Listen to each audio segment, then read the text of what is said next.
Okay. Hello, I will just be joining in a second as I think we are starting to go live. If I could just pop about that and I can see it much more clearly.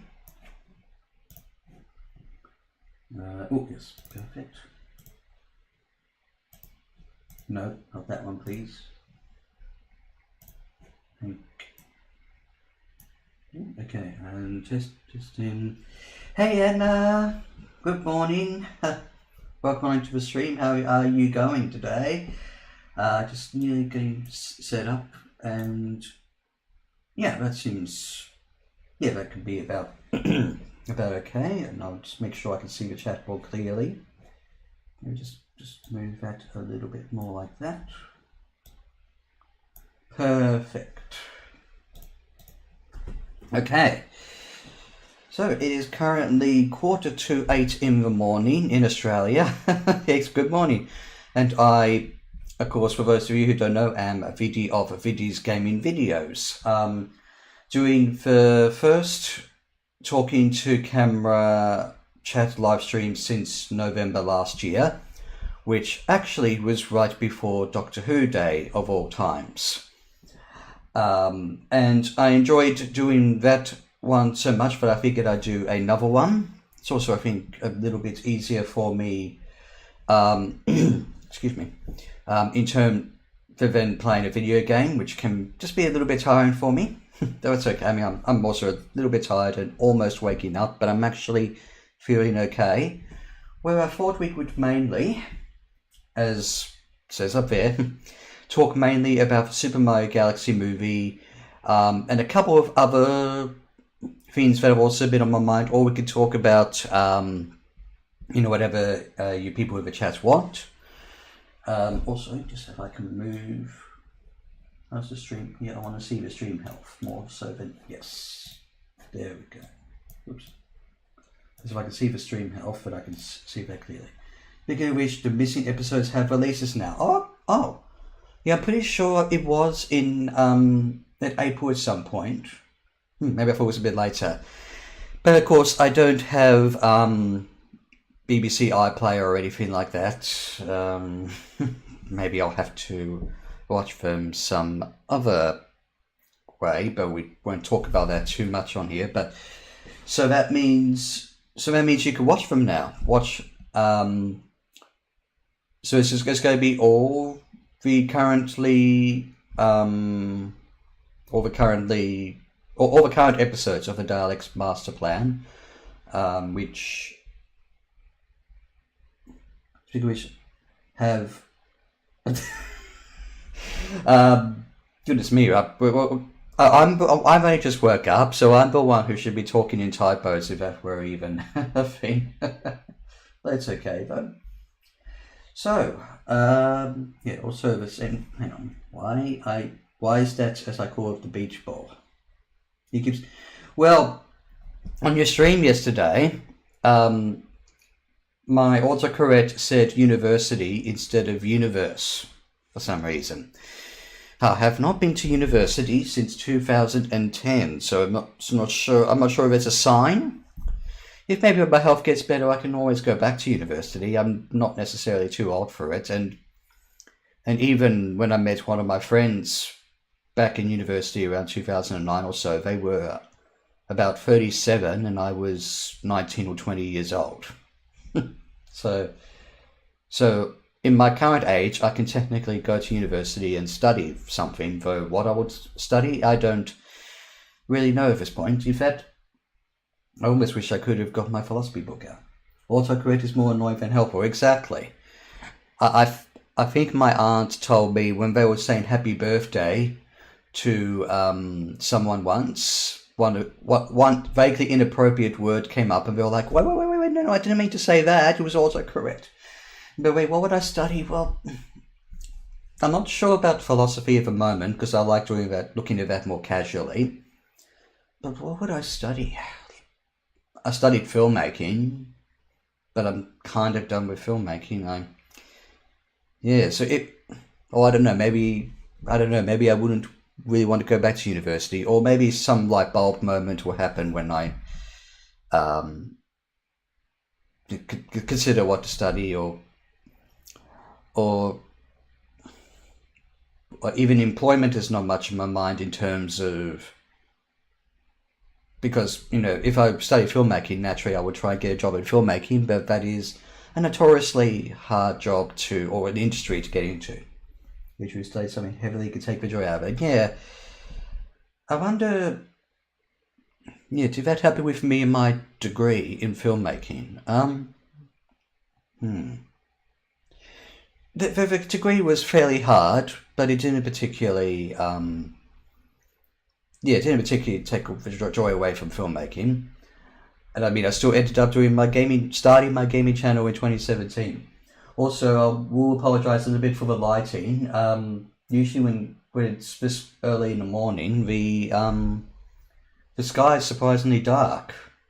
So I thought, because sometimes when I get up at 7, it's usually quite, nice and bright, but it's actually usually dark at 7 a.m. in the morning. So I'm using, more natural lighting.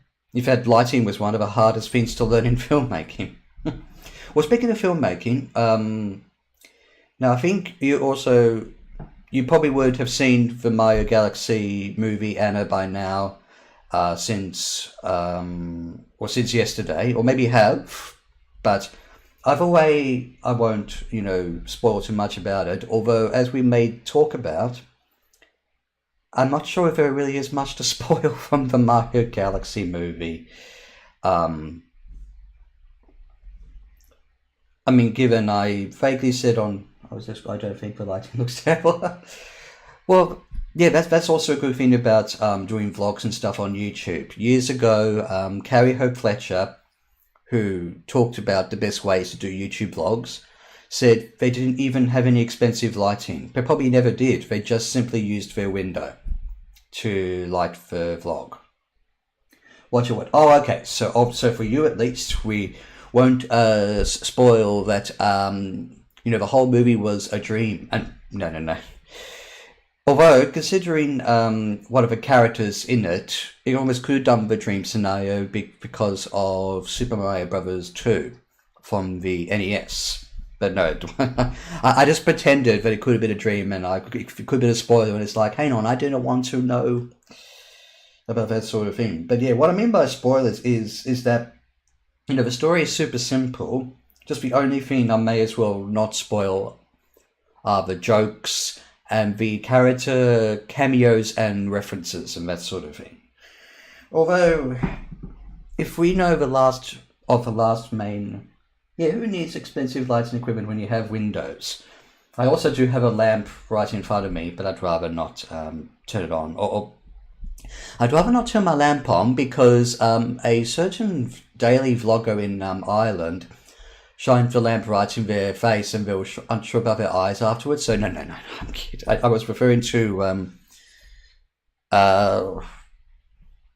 Well, speaking of Mario Galaxy, I think that was the Happy Meal video you did, wasn't it? Yes, because you had the light right in your face and you were like, how are my eyes going to be all right? And also from the stream, I couldn't help wondering if I and the chat made you laugh too much. And also you were a little bit, I'll just say tipsy.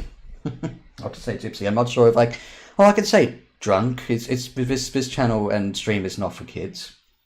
Yeah, I've got to keep my eyes alive, even though I do have actually poor spatial awareness.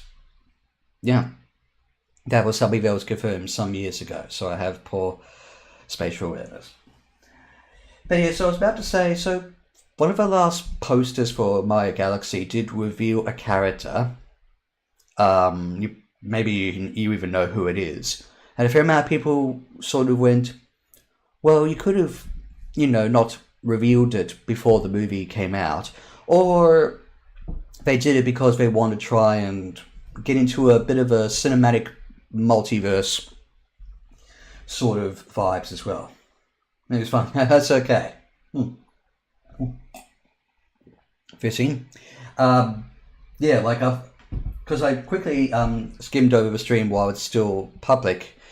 And there were a few times where I thought, oh, geez, I'm making you laugh too much. And even maybe afterwards, before I went to sleep last night, I thought it's almost like on the streams, comments, etc. I shouldn't deliberately go out of my way to make you laugh, even though I didn't mean it when I say I like your laugh.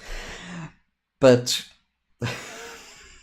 oh, yeah, suppose they didn't. Thank you about the Mario Kart, but suppose they didn't keep a character secret. So, okay, so you know it is. So you know who it is, right? So I guess.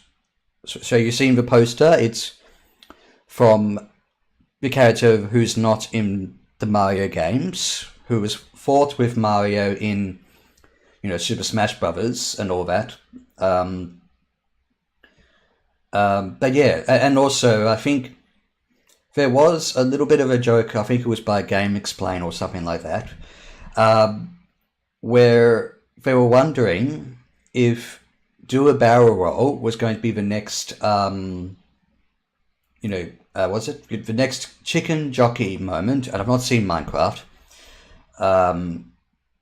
and make audiences in the cinema and whatnot go a bit crazy. But having seen it, I don't personally think there is a chicken jockey like moment in Super Mario Galaxy.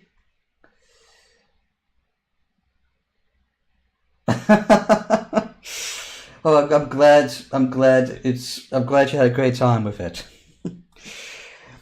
And we talked about fruit. Anyone who's watching this stream back, this stream back won't get it. Also, I did have though it's a tricky thing to legalize, though, because you see, I had a banana for breakfast this morning, and I ate it. I didn't marry my banana. The Donkey Kong should marry his banana. What are we talking about? Who knows? The most unexpected moments have become viral. There was no chicken jockey-like moment, or I was wondering if that was even in the trailer of one of the trailers for Minecraft, or it's just simply because, and I'm speaking as a Minecraft novice, I can appreciate the zombies and chickens aesthetically and gameplay-wise in Minecraft, but I'm not sure exactly what's so special about a little zombie on a chicken, unless you just simply got Jack Black screaming the line, which I think it was said the filmmakers deliberately had him scream out the line so they could get a viral moment. Alright, yeah, I know. We'll just do a tribute to a banana eaten by Viddy for his breakfast.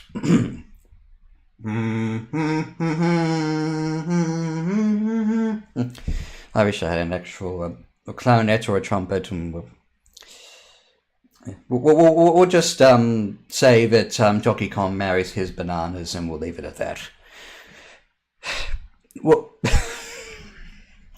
maybe I'll just put the kiwi fruit moment on to Discord or message privately to you, like especially when I said, make out of a kiwi fruit, I especially thought that's when you were going, because you were saying, I'm laughing too much, I cannot breathe. And again, that's where I was like, geez, I should hold off on the jokes because Anna will not be able to.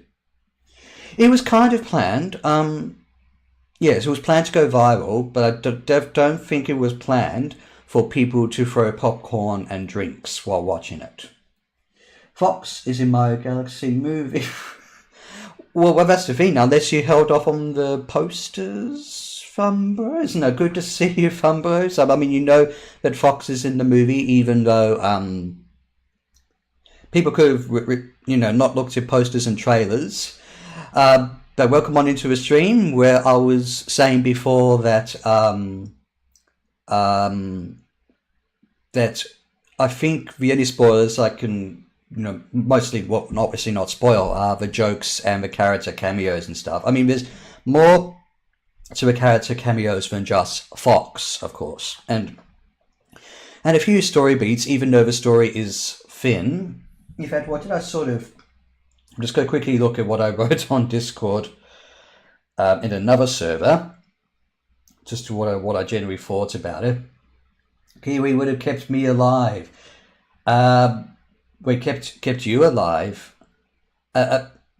Maybe did I vaguely say that the kiwi fruit was married to you in the chat? Then again, you said there was a love triangle, so what do I know? And the fun boys won't understand what we're talking about in terms of kiwi fruit. Yeah, so I'm just having a quick look. Yeah, so I did overall enjoy it. And there were aspects that I thought were better than the first film, especially in terms of visuals and music. Definitely the music. And yes, and there was that thing. And there were a few also funny jokes and all. Just like the first movie, there were several shots or sequences where it's like, oh, look out for that power-up, look out for that enemy, and things like that. So, like, certainly I felt that, like, a bit of a sort of a reference, nostalgia trip. So certainly, because it's called Super Mario Galaxy, they do try to, of course, increase the scope. In terms of locations and certainly action sequences. I guess, did the Galaxy ideas increase the scope too much? Like, Galaxy could have been kept for a third or fourth movie. And the second one, and I'm inclined to agree that with Yoshi, it could have been more of a Super Mario World. Sort of. So go from NES to SNES, or go to the 3D ones, like Nintendo 64, GameCube. My movies make me wish a Splatoon movie would be made one day, but I'd rather it's something Nintendo do alone than with Illumination. There's so much Splatoon lore. So yeah, I guess arguably the lore in Splatoon is, for the most part, deeper than the average Mario game or something, although you've got Mario RPGs, which have deeper stories. So I guess could Nintendo do that by themselves? Well, they could. I remember when the first Mario movie was announced, least of all with Illumination behind the wheel. A fair amount of people thought, what? The studio behind Minions is in charge of Mario? I think that can mostly be attributed to the simple plot, although just the average Mario game has a simple plot. And the jokes. The jokes and stuff were definitely more so for the kids, but I still kind of do get a little bit of a chuckle out of them. And even the last couple of days, considering I've just said it's a kids film or kids movie, there's an ongoing debate as to whether just because it's a kids film, that we don't have to judge it or critique the film or the movie so harshly. But for a fair amount of kids' movies, they can have really good writing and really good production values and that sort of thing. So, now that Nintendo have established their own animation studio, I wonder how long they'll keep the partnership with Illumination. Well, they're obviously going to do a third Mario movie, or I think there's still rumors of a Donkey Kong movie. Mind you, who's doing Zelda? I think it's Sony that's doing The Legend of Zelda live action. Although I do kind of wonder or wish that Zelda could be live action. I compare Mario Galaxy to the same level as the Seventh Seal. Yes, I guess, yes, so some critics... Look, there are the most well-known or well-critiqued kids' movies are like, say, something like Disney classics or Pixar and things like that. Like, and even with Pixar, a fair amount of Pixar films are also just as much fun for the kids, like, say, Toy Story. Like, Toy Story could have easily been a kids' movie where the adults bringing the kids along could have been like, ugh, why am I even here? But the adults love Toy Story, to choose an example. So, yeah, there could be a Star Fox game on the horizon. Well, I think that's vaguely what so much as the inclusion in this movie could be teasing. And I am interested in the idea of a new Star Fox game. of course, many people are saying, so you're just going to remake the original Star Fox like you did with 64 and Zero. Yeah, really curious on how the legend is going to work out. The thing I'm most curious about with the Legend of Zelda live action movie, actually, no, two things. One is Link going to talk? And two, which game or games is it going to adapt more? Are they going to go with the original game on the SNES? Or are they going to go more so for Link to the Past or Ocarina of Time? Maybe the Twilight Princess or the Breath of the Wild era, considering how popular the Breath of the Wild era is. Mind you, you uncover the story of Breath of the Wild and Tears of the Kingdom more so at your own pace. Here with the dialogue, and yes, they might even make a little joke to "Excuse me, princess," or if there is a fairy like like those in Ocarina of Time, Majora's Mask. Hey, listen. I don't know, would it bring down the Legend of Zelda movie that had a couple of more jokey references, like "Hey, listen" and "Excuse me, princess"? Oh, true, I haven't even considered how they're going to tackle Link's talking or lack of. Or you never know, maybe they won't actually have Link talking, and the characters will talk to him how they do in the games. Mind you, Link sort of would do something like this. And the characters will be like, will react accordingly. But yeah, but of course, right now, for the rest of the stream, sorry to say, I'm just going to do the rest of the stream talking like this. Okay, now I'll stop. Unless, I don't know, you see, guys, you both say something in the chat and I can get all, Link and all that. Silent protagonist about what, is said and all that. Well, here's an interesting question. Should we, considering the Seventh Seal joke, should we hold up kids' movies to the same standard as, properly good movie for adults? Or if kids' movies have, simple jokes, simple plot and all that sort of thing, it doesn't matter. But I'll leave that to the debate. If Link doesn't talk, then Valve doesn't have any excuse not to make Half-Life or Portal movies. So, stream charades. So I like, okay, 3 words, first word. Yeah. But yeah. So, has there ever been talk of a Half-Life film? Or movie or something? Or they could even do, blocked ears. Gordon Freeman. Yes, so they did a Half-Life movie. They could have Gordon Freeman talk. What sort of personality did Gordon Freeman really have, or was it purely down to the player and just how the characters reacted? So, in Half-Life 2, Gordon Freeman essentially shares a connection with Alex. But Alex just talks to him, but that means you, the player. It's not like, as a player, you we respond to Alex with okay, let's do that, or what are you talking about, or yes, I agree, or hang on, were Gordon and Alex really shipped? I'm not sure if they were shipped. Maybe it was just a fair amount of people who thought Alex was attractive. If we could go into that sort of gaming discussion territory, but yeah, stream choice. Half-Life 3 is like...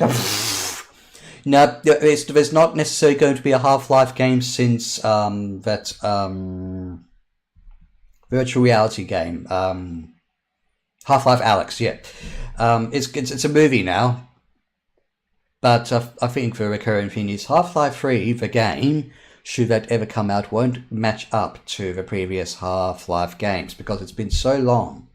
And the gaming landscape has changed so much since the 2000s, regardless of virtual reality for Half-Life Alyx or how, mind you, well, the Half-Life games are also so good because they don't necessarily have cutscenes and they allow you to interact through that first-person view. I mean, even just simply have that whole first-person view, vaguely no cutscenes.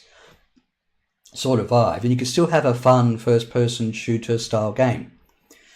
Man, Anna, you're making me want to play the Half-Life or even Portal games again. Has there also been calls for a Portal 3? Although it's been the gaming landscape has changed so much since Portal 2 as well. But at least the gaming industry is still alive.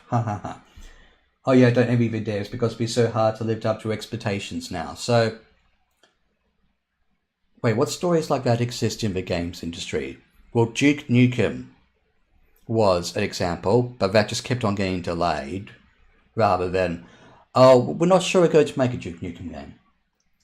Half-Life or Portal livestream? I might. I mean, there's two factors to Factory. One is, of course, my health these days with how I feel like playing games, but also I found streaming PC games the hardest, going back to Socrates Jones Pro Philosopher. But I'm certainly not against the idea, because I do appreciate the Half-Life and Portal games. I remember when I played the first Half-Life, although it wasn't when it came out, and I was actually quite impressed by it. I was like, oh, okay, people actually do like Half-Life, and I can see why. And then, of course, you got Half-Life 2 and the episodes, and then Portal 1, Portal 2. I did struggle with the puzzles sometimes in the Portal games, though. Did I ever look up the solutions? I don't think I did. I think there was just some puzzles I was stuck on until I figured it out. Star Citizen. Oh, it's in a kind of similar situation. Squadron 42s. Hey, hang on. Let me start it. Yeah. Kind of. Oh, right. Yes, in terms of I think Squadron 42 is going to be an interesting time, no matter how.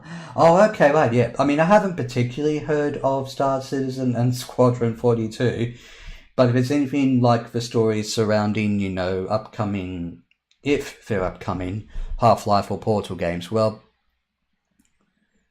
seriously, apart from Duke Nukem, have there been any other games where it's like, oh, we want a sequel, it's not been properly announced there's a sequel, or a game was announced but it came out super late and it may or may not have been good?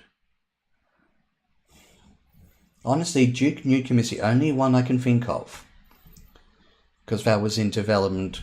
So, as if I'm allowed to say that, or let my last word on this stream.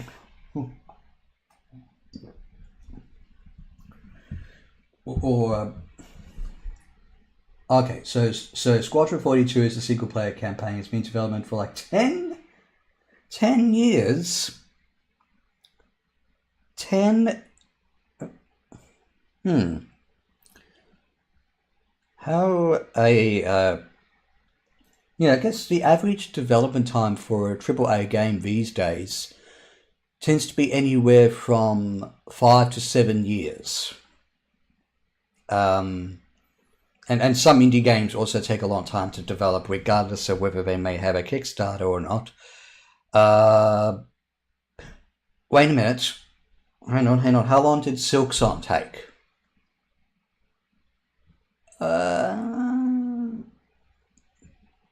I think that took about 8 years. Hey, Fighting Max, how are we going? Oh, speaking of Silksong, I know you like your Hollow Knights and Silksongs there, Fighting Max.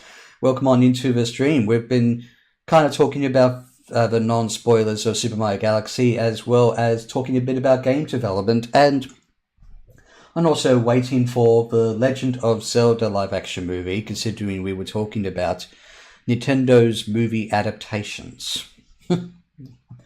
Have you seen Mario Galaxy yet, Fighting Max? Just so we're clear on... Well, I mean, it's not like, oh, everyone's seen in the chat, oh, by the way, I could spoil everything. I mean, for those who watch the stream later, I'm still not going to say what's in and what's in it, even though a poster revealed Fox. Oh, Silksong, I remember how much the fandom wanted it, yes. Anyways, I've not seen the Mario... Okay, so... But yeah, like, I basically said I enjoyed the movie, and it's a simple story. That's the only things I had to keep secret spoilers-wise are just character cameos and jokes, so maybe just a few tiny story beats or action sequence beats. And we were wondering, like, well, if the Mario Galaxy movie is so simple, does that mean it's does that mean I've got a slightly itchy nose, sorry. It's okay to critique it as such, or it's just a simple fun time. We don't have to compare it to, as Fumbros said, the Seventh Seal, which is like a nuanced, top class artiste sort of movie, which I've not seen in years. 7 years, right? So I wasn't too far off a mark.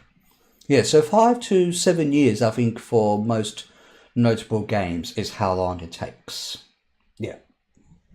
Like the gap between, say, Skyward Sword and Breath of the Wild, that was about 6 years. And what's crazy is they're still adding... haven't... So patching it up, at the least, or they're... just like with Hollow Knight, they're doing DLC and things like that. I have played a little bit of Silksong. I didn't get particularly far in it, least of all regardless of health reasons or whatnot, and it is hard.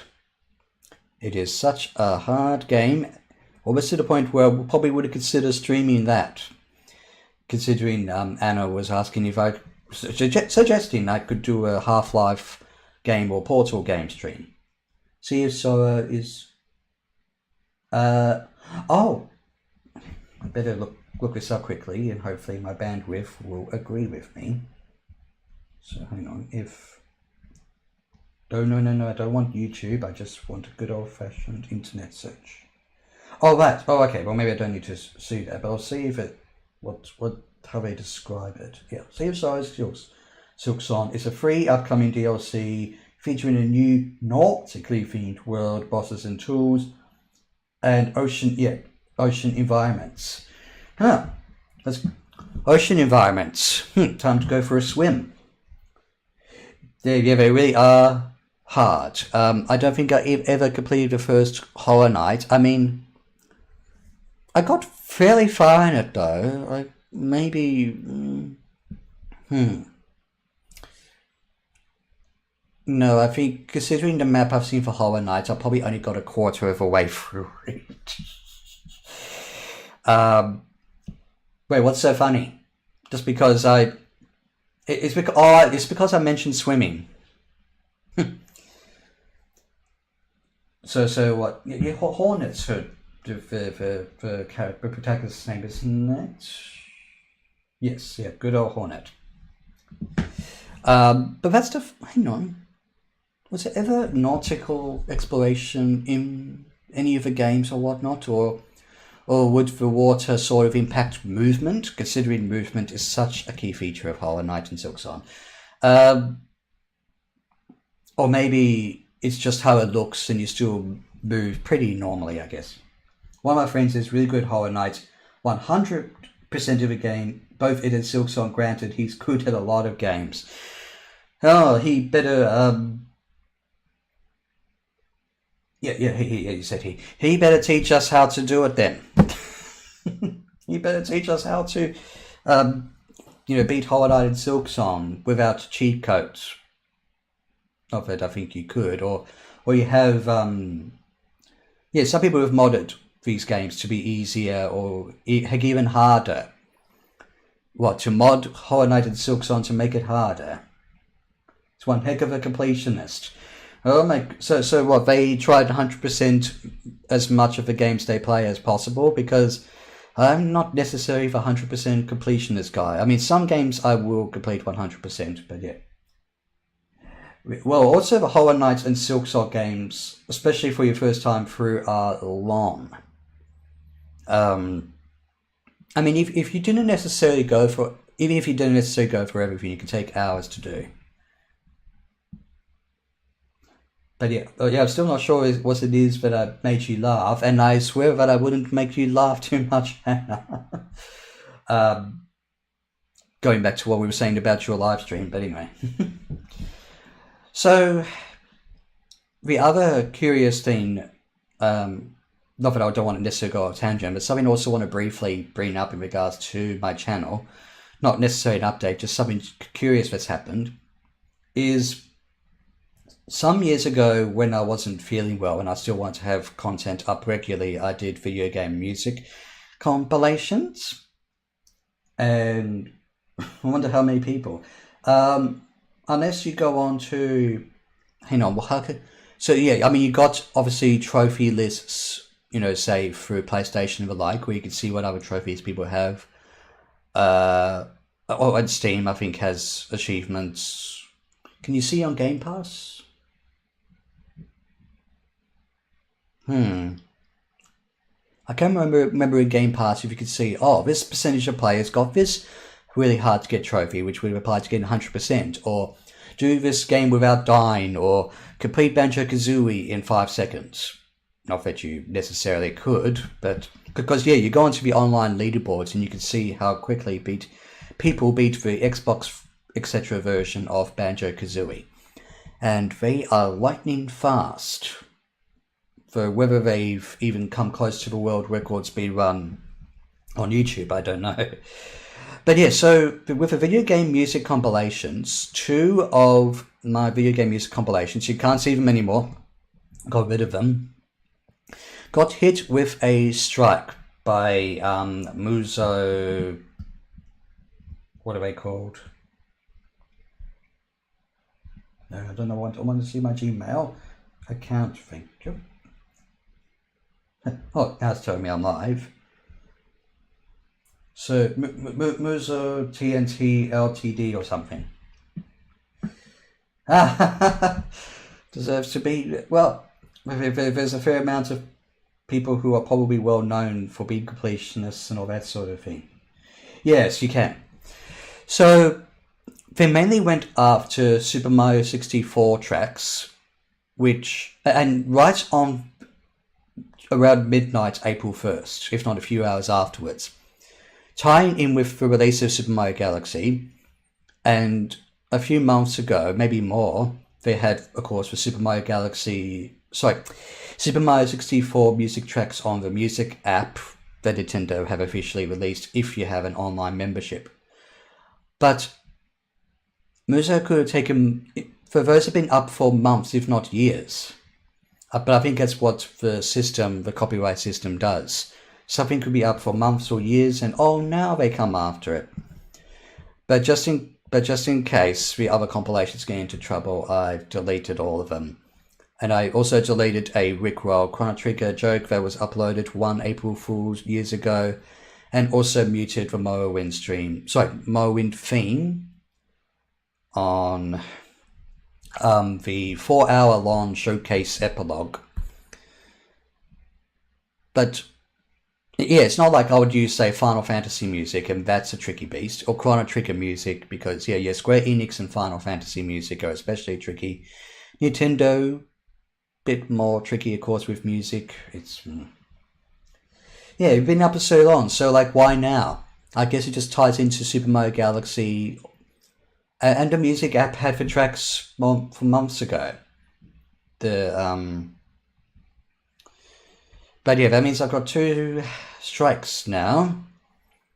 Pray it wasn't the 3rd one, otherwise this couldn't have happened. But even though technically it is a post, final video stream, etc. Although Mario 64, well. So, I mean, the Mario 64 tracks I did have. So, obviously, I had... so, there was a water-themed video game music compilation. So, I chose the Jolly Roger Bay Die Dogs, which is a relaxing water tune. What other Mario 64 tracks did I choose?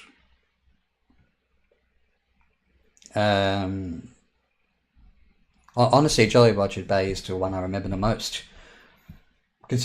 Considering, and they can play Jolly Roger Bay during the water sections of the new Silk Song thing because it's water. Water. So the Mario Galaxy and that were the 2 main things I wanted to talk about. In fact, how long have I been streaming now? I've lost track. Yeah, I think I aim to stream for about an hour and a half. Not as long as 2.5 hours yesterday with Anna, but I don't know. If you guys really get me talking, I could do 2.5 hours. And I've got a lot of water to hydrate myself with. And also maybe the health was brought up. So I have talked to a few people very vaguely about this. It does fall under fair use. Well, just before I get back to Max's question, to a small extent it doesn't, because it's just simply playing the track by itself, even if accommodating gameplay footage. It's different to say that top 10 VGM soundtracks, where there was a fair amount of commentary from me about the music, which would have surely fallen under fair use. I was even a bit worried with Final Fantasy, etc. Not that that's happened to both the VGM thing, the top 10 VGM and the showcase when Final Fantasy 7 got in. But yeah, to a small extent, it doesn't or didn't fall into fair use. But at the same time, I mean, copyright's a bit of a tricky beast. But anyway, so back to Fighting Max's question. So in the last few weeks or more, my body has been more tense and fatigued lately, which is why I put off some of the stream ideas that I've had in the last few months. And I think I even said to you, Anna, but I can also say here that I'm going to see doctors over the next couple of months, if not more, to try and figure out what is actually wrong with me. Because I've had symptoms like these for about nearly 2 years now, and now I'm actually going to really try and figure out what's wrong with them, because the symptoms are not so bad, or haven't been so bad before. They've not impacted my life, my daily life, but I think I'm sick and tired of not knowing what is wrong, and especially since they've gotten worse, it's about time to actually see doctors about it. But yeah, I just get fatigued and take naps and stuff so much more these days that I cannot predict what my health is going to be any given day. Some days I'm actually kind of okay, and other days it feels like I just need to collapse. And also that was also one of the prime reasons why I decided to stop doing pre-recorded content for this channel. I do streams, which, even though streams can take quite a bit out of you, as we all know, I find streams easier to do than a long-running, pre-recorded edit. So that's one of the reasons why this channel is sort of on a semi-retired basis since July 2025. And look, many people thought I was going to go on to bigger and better things. Someone like Community were like, oh, I thought your channel was going to really start, blowing up and that sort of thing. But, and I'm also not as interested in games or video creation as I used to be. To be fair, I still hold them dear to my heart and all that sort of thing, but I'm trying to explore other things in life, and maybe when they finally figure out what's going on, I might be able to figure out something else to do, considering we were talking about university before. Not that I'm considering going to university, I just want to figure out, other things to do in life. But thanks for your concern, Anna and Max, and those in the chat, live and afterwards. It's I've done my best not to come across as if I'm really aggravated about what's going on. But even when I went to Europe last year, around July or so, I still felt, the symptoms somewhat, and also I was kind of hoping that, the trip would be a bit more relaxing. It was mostly uncle duty, which is as adorable and tiring as it sounds, but I was hoping to do a bit more, actual traveling and relaxing, like even in Berlin, for example, I could have maybe gone to a lake or something and relaxed, but although, in Berlin I did actually go to a live orchestra performance for the silent film Metropolis, originally released in 1927. Metropolis is also a very relevant film and vaguely epic science fiction commentary. So there's a recommendation for you. But we're comparing Super Mario Galaxy to Metropolis now. Maybe if they did Super Mario Galaxy as an actual silent film, then the critics would have... No, I'm not saying... No, there were some silent films back in the old days which, to be fair, weren't exactly great. But of course, a fair amount of silent films are actual masterpieces that I genuinely do like, but some people look at silent films and go, I want for talkies, I cannot watch this. Or, I'm going to be seeing The Magic Faraway Tree this afternoon, and that's also a kids' movie based on a book I also have fond memories of. I wonder what it's going to be like.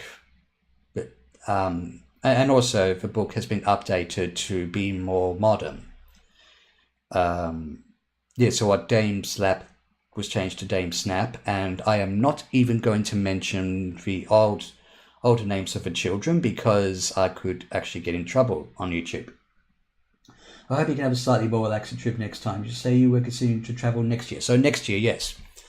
I almost thought about traveling to Europe this year. But next year I'll go to Berlin again, as well as revisit the UK for the first time since 2014. I do kind of miss the UK, to be honest.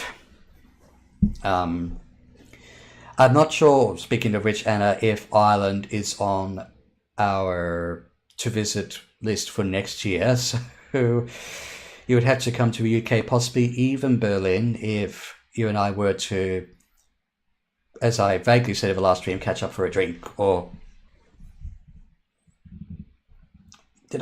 do we specify a specific Doctor Who thing to do? I'm not sure. Apart from, well, I mean, seen a few locations that it was filmed at. There's that, of course.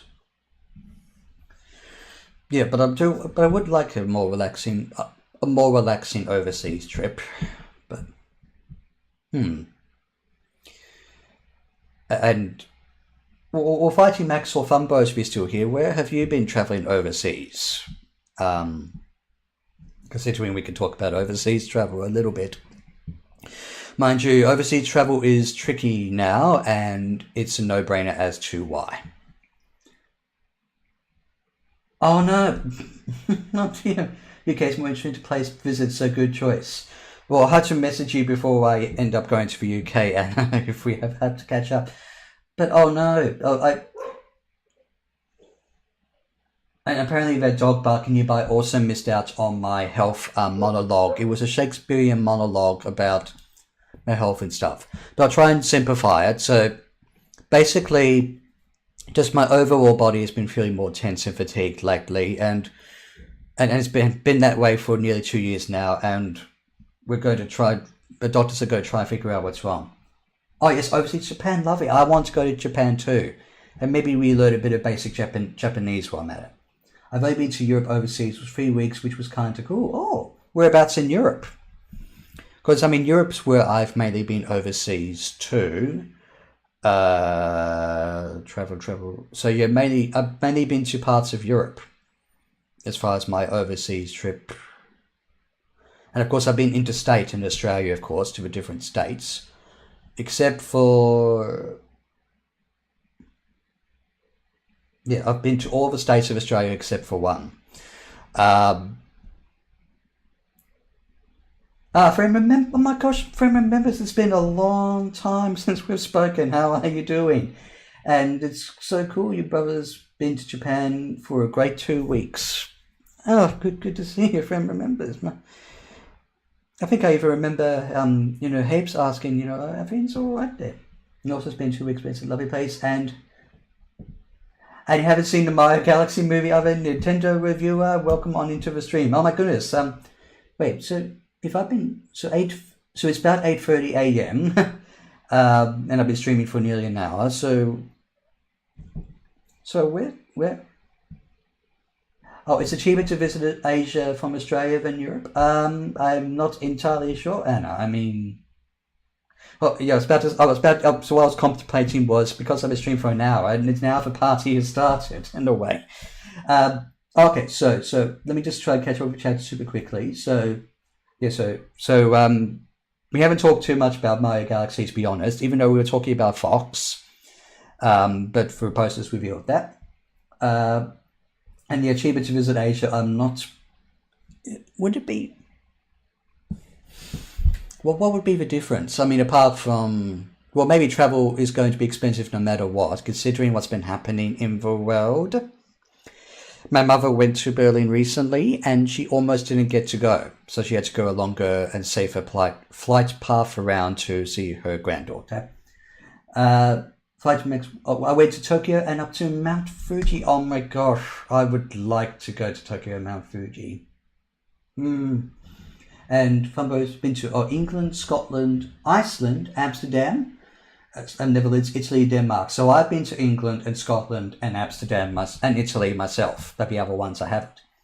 It's been a while. Life has been crazy. Changed jobs a few times, but things are going good.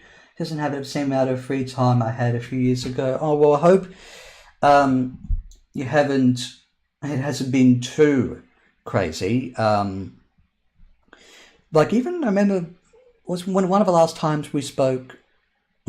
I honestly cannot remember now. I mean, it could have been just either one of the comments on your videos or even under my videos or have I been to the US? No, I haven't. I haven't been to America before. I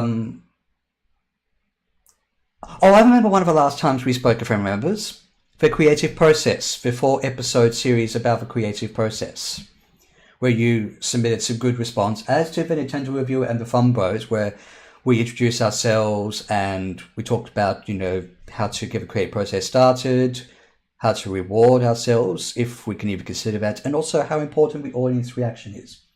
But if you tune to Halloween Central later, we've got our own movie night tonight. Wait, tonight. Oh, dang, I'm already been invited to another movie, The Magic Faraway Tree. I'm going to miss it. If I remember the community post for Halloween Central, that looked like a very interesting movie. I guess I'll have to watch it non-live. Dang it.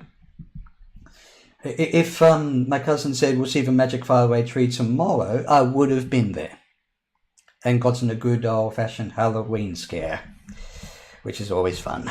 But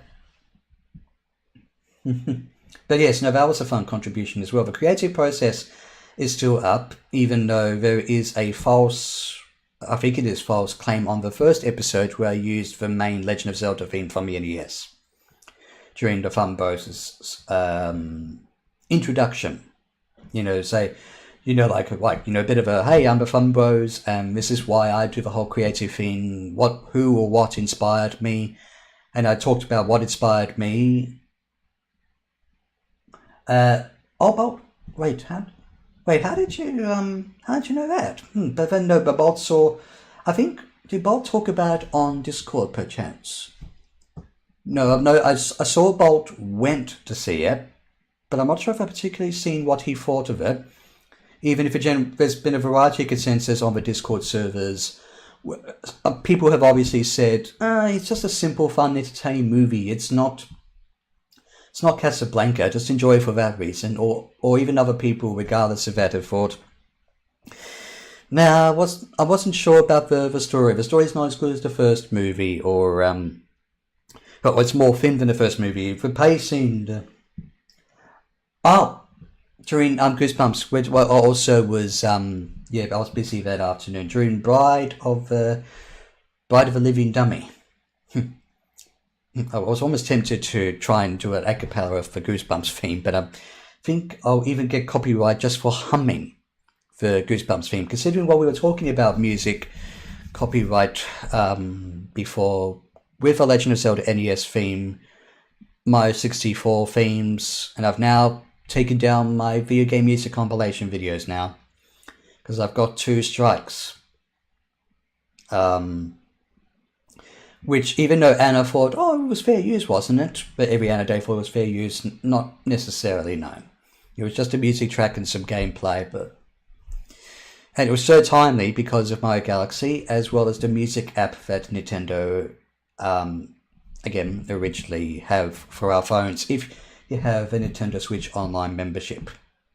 I do have the music app actually, but I barely use it. Yeah, they're always watching. Every Anna day is, you're right, Anna there.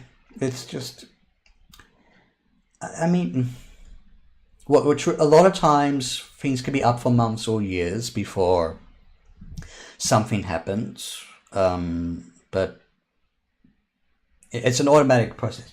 Or someone replies to you, go, hey, yeah, and you were talking about that with Just Dance. Hang on. Some of them false. We'll have to maybe even check, even though it's been a while, about the Legend of Zelda NES theme on the creative process wasn't anything to do with Muso, LTD or whatever, or Nintendo. But I mean, it can still be played for the creative process. But yeah, so you get a lot more copyright claims. So you mentioned briefly Take On Me. Oh, speaking of Mario movies, Take On Me in Just Dance, which didn't get a claim in the first place. You still got the Rickroll on there though, during the whole, like, I could dance better than you. And you have, I forget what the song is, the Italiano song versus the Rickroll, Never Gonna Give You Up song. And when you did the Just Dance excerpt in, I think originally it was your 10-year anniversary, you had to remove the Rickroll. So copyright on YouTube, as automatic as it is, makes little to no sense. It falls. Oh, you're about to write if it. So, goodness me, I'm not sure if this stream is going to turn into an automatic copyright rant or something, but yeah. Or if it's claimed by some entity never heard of, yes.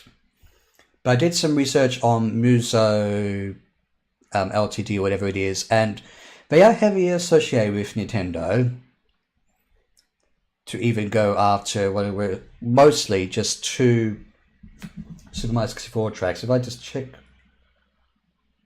what was that? Check. Yeah, Calm. Oh, okay. Well, that makes sense because I chose for Calm and Water video game music compilations, and Mario 64 is also good at Calm music as well as Water ones. It's almost like you could play Mario 64, Jolly Roger, etc. when going swimming. I discovered that my partner did not know who Rick Astley is last month, has never heard of the concept of Rickrolls. Well, all you have to do is you could have privately messaged them saying, hey, guess what? A trailer for the new Doctor Who has come out. I did. Well, even then, Rick Astley was still fairly popular enough even before the Rickroll, but I didn't necessarily know about who Rick Astley was before 2006, 7, whenever it started. Although, and here's a fun fact that Anna might already know about, in a 2005 episode of Doctor Who, before Rickrolling even started, in a car when they were in the 1980s, or late 1980s, Rick Astley's Never Gonna Give You Up was playing in the car. And people, when the Rickroll started, or at least sometime after that, people were like, Doctor Who Rickrolled us before it became cool, in a 2005 episode. Mind you, it was still a dialogue scene when Rose and her father were talking. So, well, we were watching a concert, Rick Astley came on, and I commented I was mildly impressed that he's actually... Rick Astley's music on the whole, I will admit, is actually relatively good, a good portion of the time. I've listened to a fair amount of his music. I've not listened to his most recent stuff that much, though. Maybe I need to catch up on that. That was such a big thing in the late 2000s. That's the only way I found out who Rick Astley was. Same here, so... Yeah, every time I watch Father's Day, I mention... so I don't necessarily... So I know not necessarily to... I'll mention... as in, is that a positive reaction? Or if I were to Rickroll you, Anna, like I could message you, like, guess what? There's a trailer for new Doctor Who. And they're like, oh my gosh, yes. Great. Viddy just Rickrolled me or something. For of course, I did Rickroll using a GIF on my Discord server anyway. It's not like... I mean, my April Fool's videos were more so low-key. Like I did, oh, I'm going to show off my games collection. Just joking, it's my mugs. Or I decided to talk about World of Warcraft using South Park and Dog with a blog. I'm surprised that video has not gone in trouble. Maybe in the future it could. My parents were like, why is your generation trying to bring him back? Well, we were never going to give him up or going to let him down or run around and desert him, right? Mind you, when I played Chrono Trigger several months ago, I did sing a little bit of a song because of Robo's music sounded a bit like Never Gonna Give You Up. Oh, in a positive way, Rick Warren is an internet tradition we need to keep alive, and others may not agree, but I do. We honestly, like, I could even DM all of you, like all of you at some point, and I'll rickroll you when you least expect it. Although you have to do it in a certain way, because if I just rickroll you the video, just the title will come up. So I'd have to. There's a variety of ways you can rickroll people without them even seeing. Oh, it's a video link or a video link. Oh, it's just Rick Astley's. Never know, but. You could maybe do, say, so like if I were to rickroll on Discord, I could just get a MP3, a movie file, basically, without the title, and there you go. My new boss asked me if it was inappropriate for her to rickroll her. Why would, and it's about a month, so is this still, oh yes, but... Well, rickroll is probably one of the more appropriate things you do. And PMOG, I come to greet, I come to watch, I come to say, I save memories and see them slowly burn with time, all in the name of me, myself, and I. PMOG, welcome on into the stream. How are you doing? And I've got to say, that's... I actually like how that's phrased. It's a sort of a... And it got to the point that in America, the Macy's Thanksgiving Day Parade, I heard about Rick Walters by having him sing that song on the Sesame Street float. I didn't know that specifically. Why specifically the Sesame Street float? I mean, Sesame Street's iconic, and Muppets, no doubt about that, but if anyone can weigh in on why the Sesame Street float, tell me. I think back in the days, my dad recalled people used to, you are short now. Yes, because people are like, oh, it's youtube.com or whatever / those numbers and those letters. But of course, for one way I would know how to do it on Discord, I would be able to, and I'm not talking about GIFs, I'm talking about a movie file. Mind you, no, if I were to no, because if it was an official Doctor Who trailer, or for example, it would be an actual video link with a title. So it's not as easy for me to rickroll you guys. Doing good, just never. It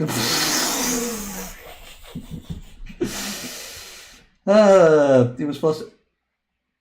Oh, foster son for imaginary friends. Okay, but was there ever in the Sesame Street float there anyway? Because have the Muppets still remain iconic all these years later, even after Jim Henson passed away? Did the Muppets or Sesame Street characters ever do a rickroll?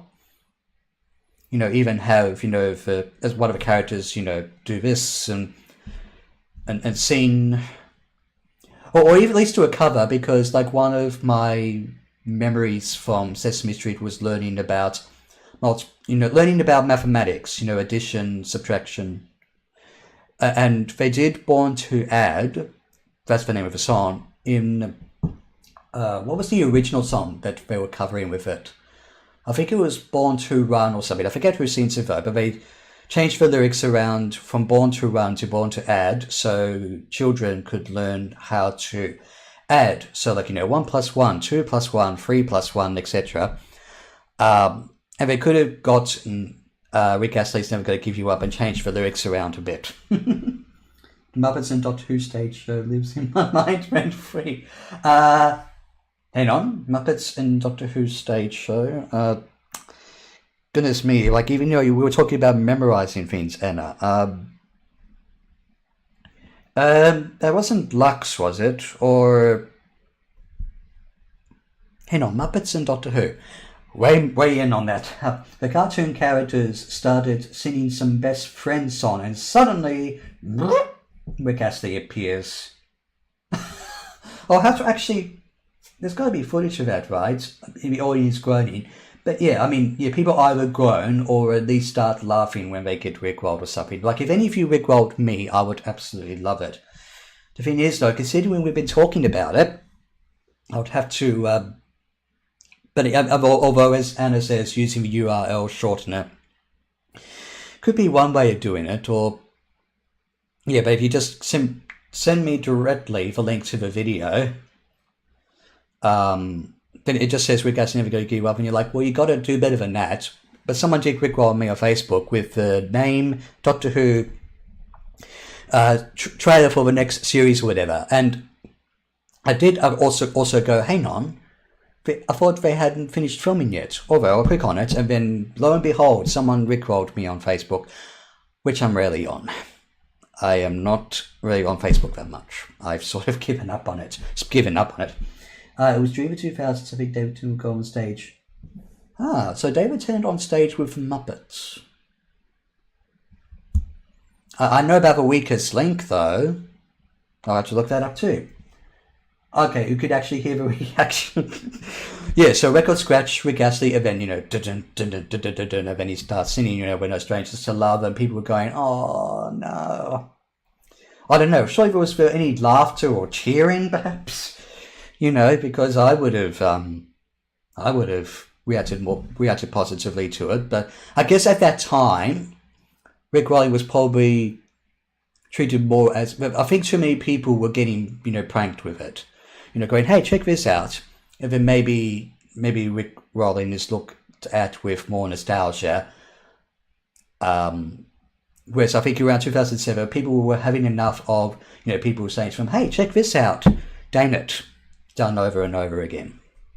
And that's regardless of even fan edits. Like, scenes from, say, the TV show Lost and elsewhere would have, like, the song or the music video playing. Like if you've seen... So like a fan edit of Lost would have the orientation video, the video that's supposed to talk to the characters about how to operate the station. Don't ask me about Lost, by the way. And it turns out, boom, the Rickroll video appears. Oh yeah, so we'll have to watch the Doctor Who Weakest Link special. It keeps a few... No, it's okay. I've vaguely talked about this even on the Retro Room streams. You can take your time with things. Other people are like, come on, how come you've not seen, that Doctor Who thing? It's been out for years. We have lives, In the gaming community, people were rickrolling each other with fake Call of Duty trailers. Yeah, I think that's almost how it started. I think the very first instance was someone said, hey, check out this trailer for GTA. Boom, the video appears. And for some reason, after just that one instance, it caught on. People started to do it with other things, probably for, say, Call of Duty and things like that. But I think the first instance, I could be wrong, the first instance was for a GTA trailer, and then once one person did it, then many more people did it.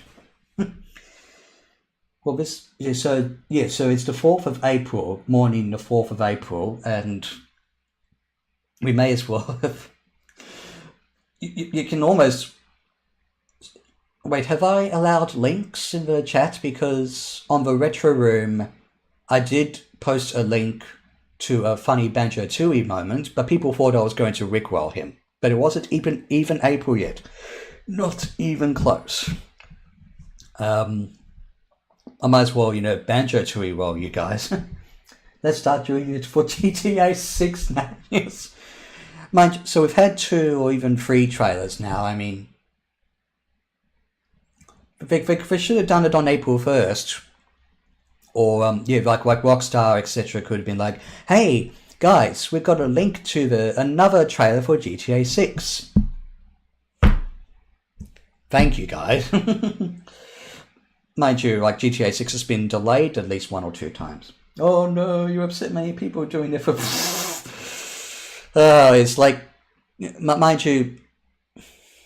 Well, what Well, if they've done pretty much all the trailers by now for GTA 6, I mean, yeah, I'm not sure if you could really rickroll people with it. It would make... Well, okay, well, so let's say I were to do that in a DM on Discord, Instagram, etc. Well, how would I do it? Well, hang on, so, yeah, you post a video link. I'm not sure how you change the title to say GTA 6 trailer 3, or is it 4 by now? And then turns out, I don't know. Oh, it's already been done. I shouldn't be... What? I don't think so, Anna. I think technically GTA 6 has not had a run-in with rickrolling. But perhaps when my channel is fully back, I'll start doing April Fool's prank videos. I'm surprised you didn't before, because like I did, like I said, oh, here's my review of Chrono Trigger. Just kidding, it's a Rick Astley and Robo's theme from Chrono Trigger remix using the song. I taken that down, of course, because you can hear Rick Astley's voice. And I did, here's my physical games collection. No, it's mugs. And the least I could do for another April Fool's video was... Maybe I said at the beginning I'm a World of Warcraft expert, which I'm not. I've never played it. But let's talk about South Park and Dog with a Blog, because they at least referenced that popular MMORPG. But so, yeah, so I did a Rickroll GIF on Discord and claimed to understand free will completely using Bart the Genius when they were talking about, free will, and Bart said, well, you're darned if you do and you're darned if you don't. Might be too late for trailers. Opening movie leaked. Opening movie for GTA 6, right. Yeah, we can actually give you the intro to GTA 6. Boom, it's not. But too late for the trailers, right? So if I think it's coming out in November this year, GTA 6. We could do certainly one more trailer, but I think the 2 or heck even 3 trailers have given enough of an indication as to what the game might be like. It's reminding me more just purely of Vice City, and there's going to be a bit of an interesting, I guess, social media angle, as well as, well, I think, yeah, like in at least 1 or 2-ish GTA plots. I mean, I've not played the games in depth. At least 1 or 2 characters get let out of prison, I believe. And, well, the only way to make it big still is November 19th. Okay, if it doesn't get delayed again. Or guess what? It's coming out in 2027. What? You were supposed to come out in 2025. Now you say it's coming out in 2026. What is... Although, considering what I was saying a little bit about Discord to a degree, I believe they're going to try and use face age verification for GTA 6 on the PlayStation or the like, because, duh, it's a mature rated game, but...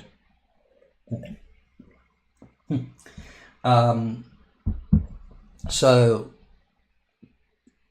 I think that's what I've heard. I'm not entirely sure. Rather than, have ID cards when you go to the shops to buy GTA 6. Or maybe it's only if you get it digitally, I suppose, but face age verification is becoming a thing. Mm-hmm. There is no such thing as a GTA 6. What? Still, you know the rules, and so do I. But a release for GTA 6 is what I'm thinking of. We wouldn't get this from any other channel.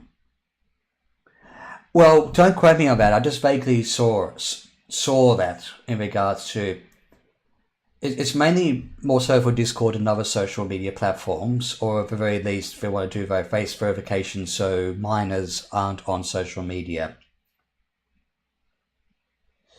Yeah, I'll show you when you buy it. So don't quote me on that. I just vaguely seen it before, or maybe the thing I've seen most about GTA 6 is that it's going to be one of the most expensive games.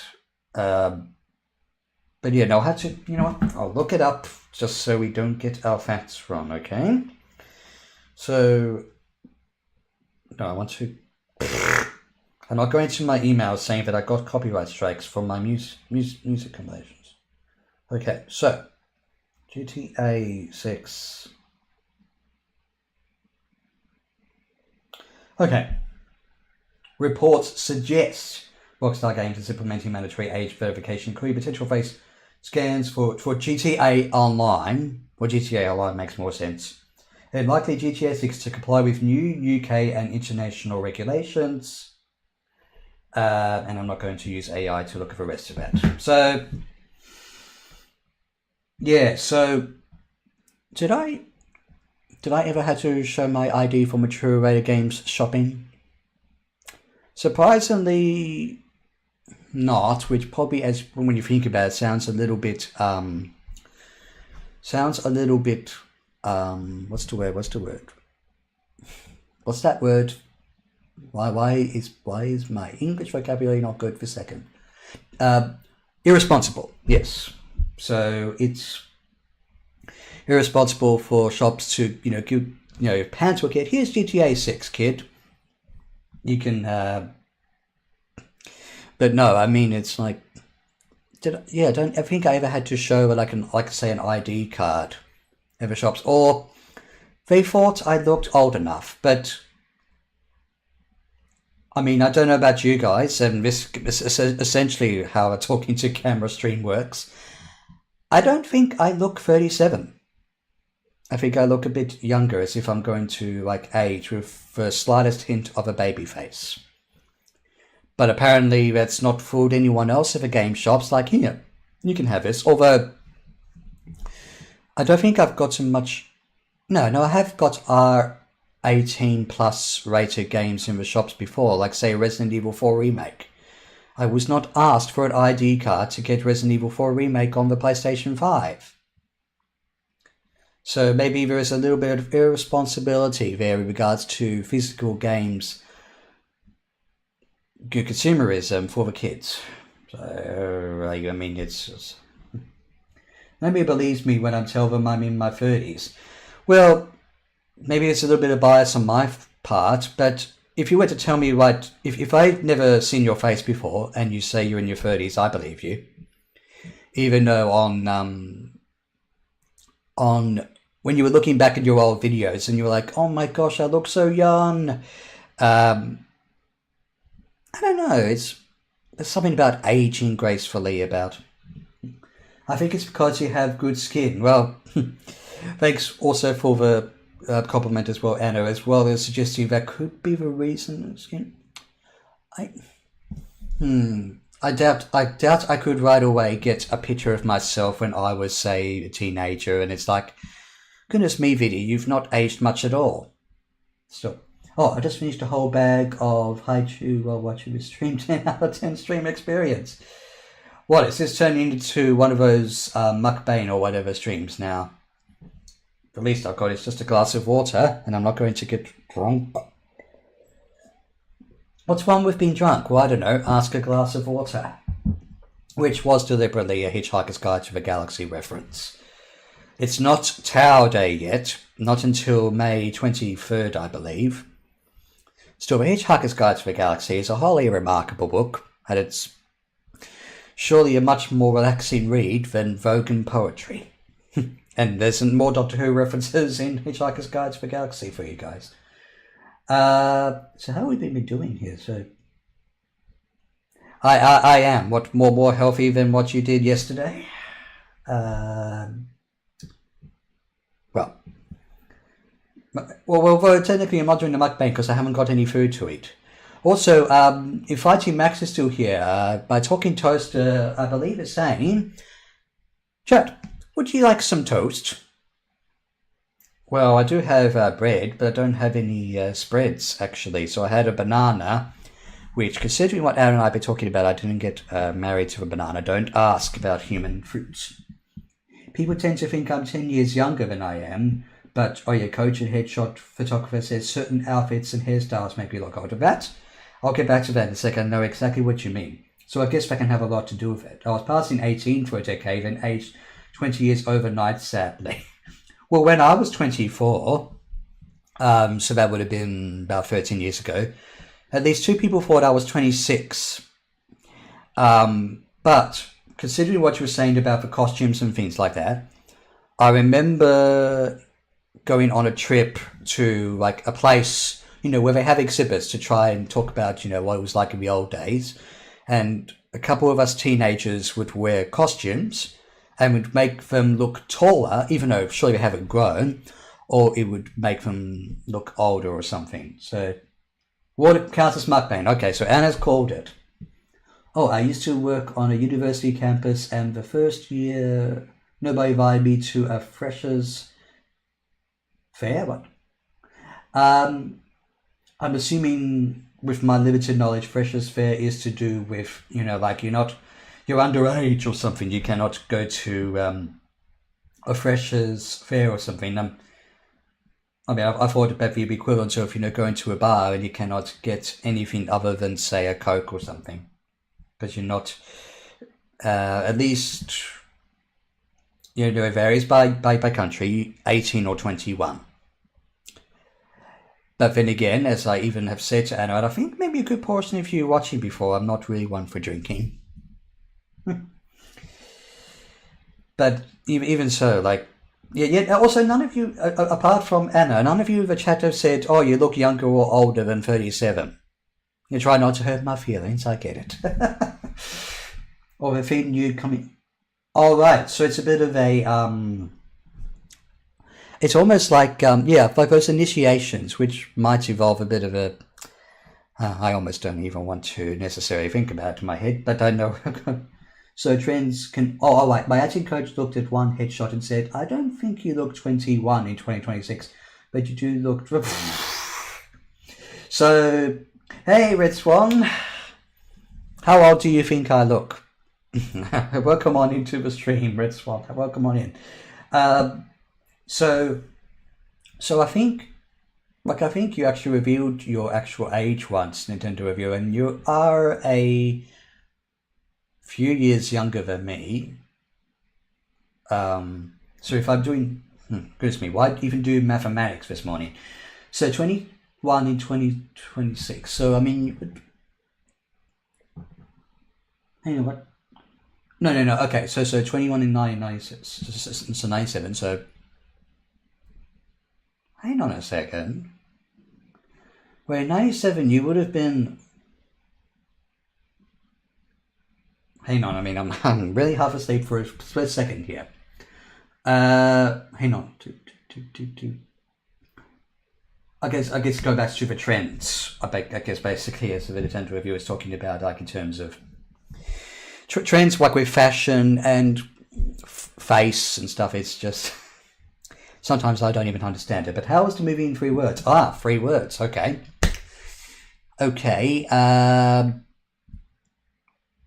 If I can use this as 1 word, action-packed.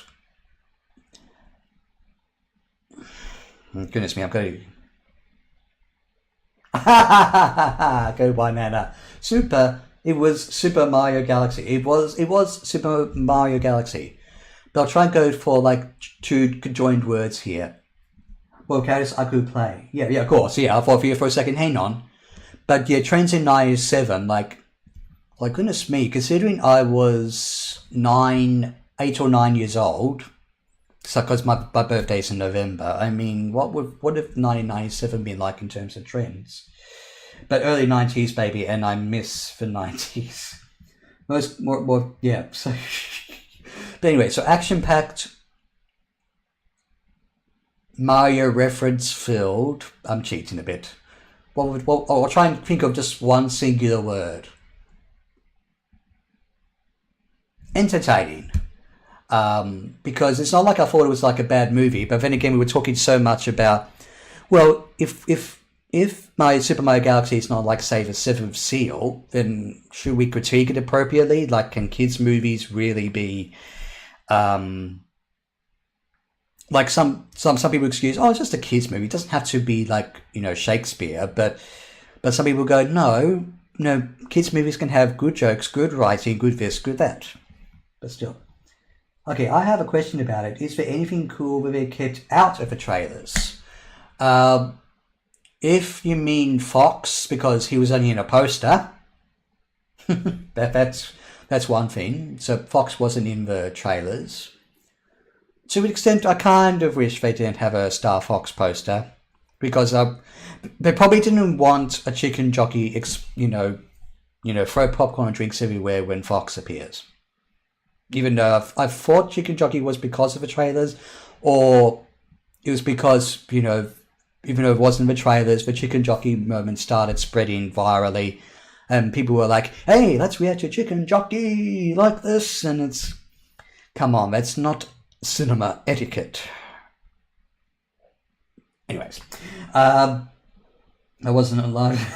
Details, just curious if I could assemble the movie from the trailers. Okay, well, I'll tell you what, certainly the main motivation, which is at the beginning of the movie, wasn't in the trailers. And in fact, maybe thought a certain character would have...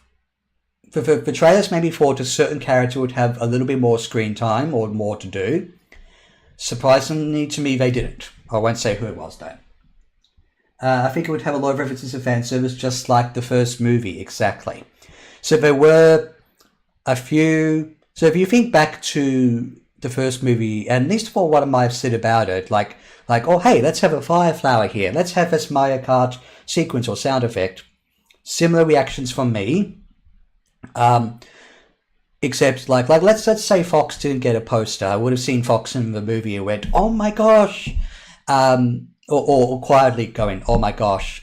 You had references to that depending on who or what appears in the movie that's not in the trailer. So, like, say... Well, I can say... Okay, well, let's say I can say one vague spoiler, which won't really amount to much. There's no Legend of Zelda references, as far as I could tell anyway. So say, like Link appeared because he's not from the Mario games, you would have thought in your mind, oh my gosh, it's Link, or something like. But there are a few, like other Mario, non-Mario references, and it's like, really? Okay. Any movies you're excited to see this year? I'm waiting for the new Spider-Man Brand New Day movie. I really need to catch up on my Spider-Man movies because I'm a bit of a Spider-Man person. But I'll be honest, yeah, so what movies am I anticipating? I mean, I'm interested, but not absolutely excited for Toy Story 5. And this afternoon I'm seeing a Magic Faraway Tree, which, just like the Mario movie, might just be a simply fun time, considering what Friend Remembers I think is about to say, or what I'm about to see. But of course, I have fond memories of growing up with the Magic Faraway Tree books, so I might have a bit more of a higher expectation. Yes, the Magic Faraway Tree was just been released, so Toy Story 5. I was kind of also hoping to see The Plague, which is an independent psychological thriller. I did see Hoppers recently, when I got the movies mixed up with something else, and that was a decent film. Arco I saw recently, that was a French animated movie, but I'm honestly not sure what other movies I'm interested in seeing this year. Maybe I don't go to the movies or contemporary movies as much, although I'm hoping to see Wallace and Gromit, Curse of a Were-Rabbit at a retro screening this month. Here we go. I feel like kids' movies can be very thought-provoking, yes, but because they're kids' movies, we don't expect them to be. Yeah, so, well, that's something else I could say. Super Mario... The two Super Mario movies are not... I'm not sure if they're exactly thought-provoking exactly. I'm not sure if maybe to a kid it might make them think about a certain thing, such as, like in the first movie, you have the arc of, Mario, his dream was to be a plumber, and his dream was sort of shut down by family. Well, a kid can understand that, you should pursue what you want to do. Don't have your family say, hey, you want to be a plumber? Forget about it. But was there anything like that in this movie? Well, considering I vaguely said the story in the first movie is probably a bit better as Finn, as both stories are probably not. I guess more of the stuff in the Mario Galaxy movie I just found more so kind of cute. endearing, even at least a little poignant, but not even as thought-provoking as you want to be a plumber, you can be a plumber. But you have to have your mushrooms. But I hate mushrooms. Oh, no, that's fine. I think I've been allergic. Oh, wait, what did, wait, what? Allergic what? Oh, since Men in Black 2 from my birthday once and realised every... Right, yes, the whole trailers thing. They showed all the good stuff in the trailers. I think modern trailers sometimes have actually done well not to spoil everything or give a hint. There was a good trailer recently that did that.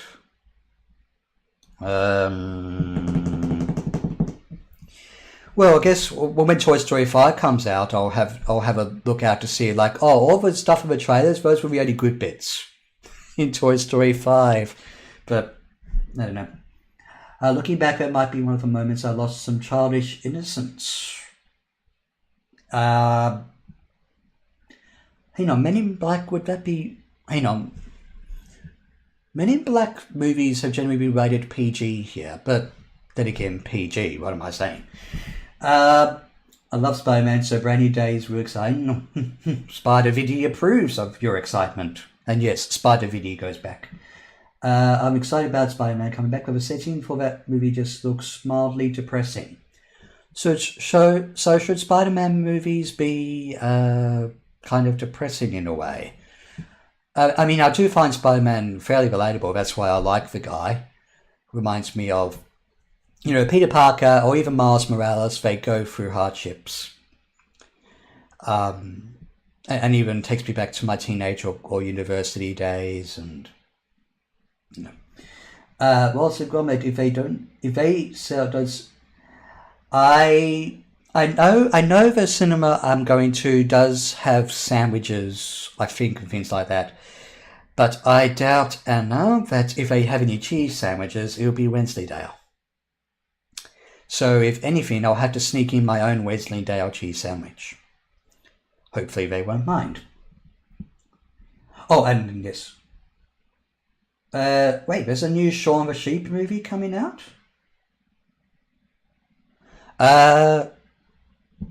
Is there? I mean, Shaun the Sheep is still fairly popular.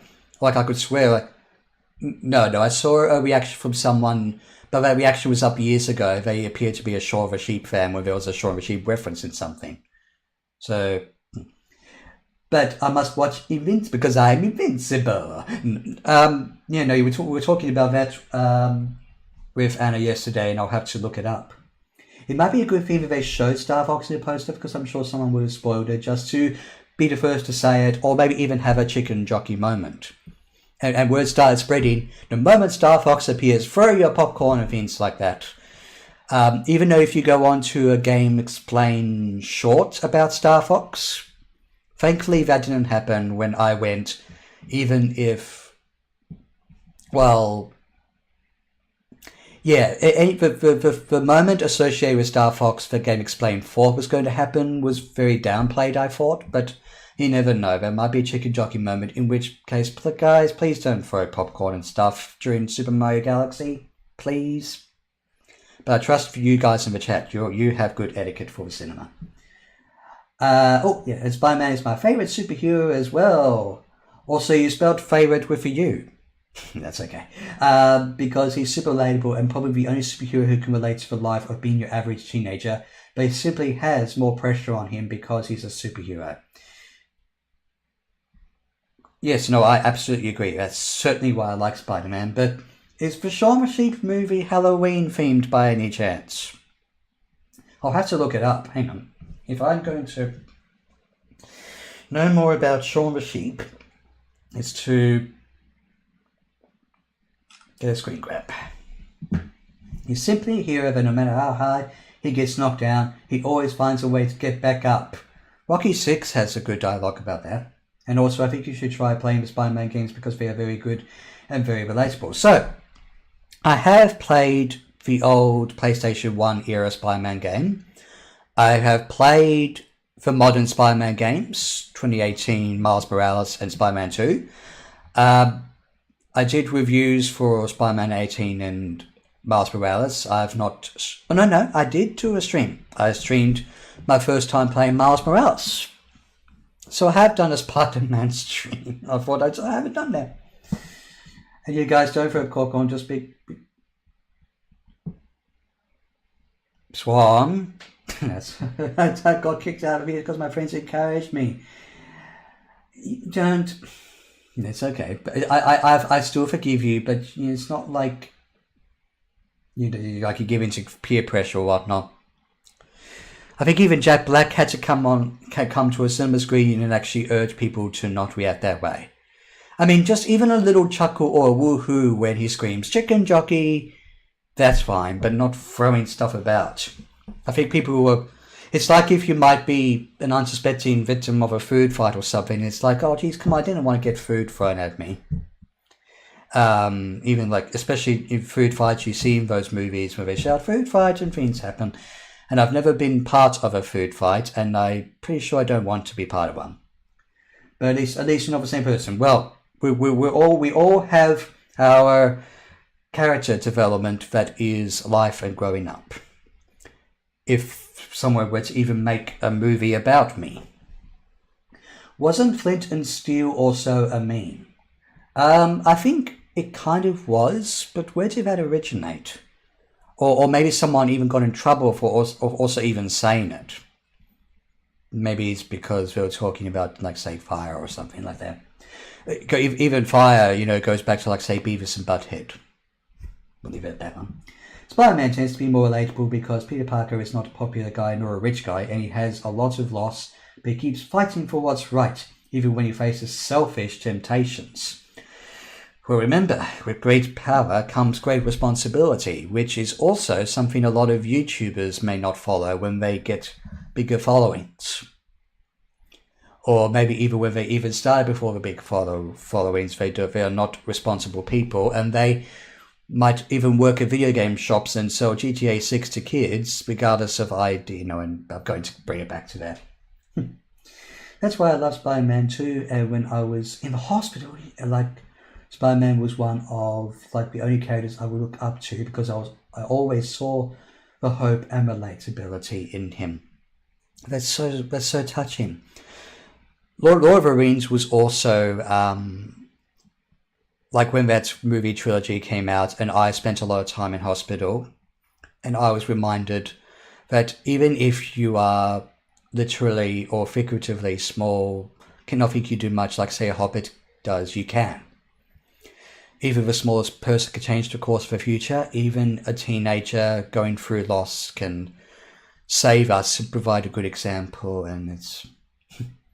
Goodness me, you're getting me. It's mildly emotional, guys. With great power comes great accountability. That may as well be what Uncle Ben actually even said. And that... It's... So...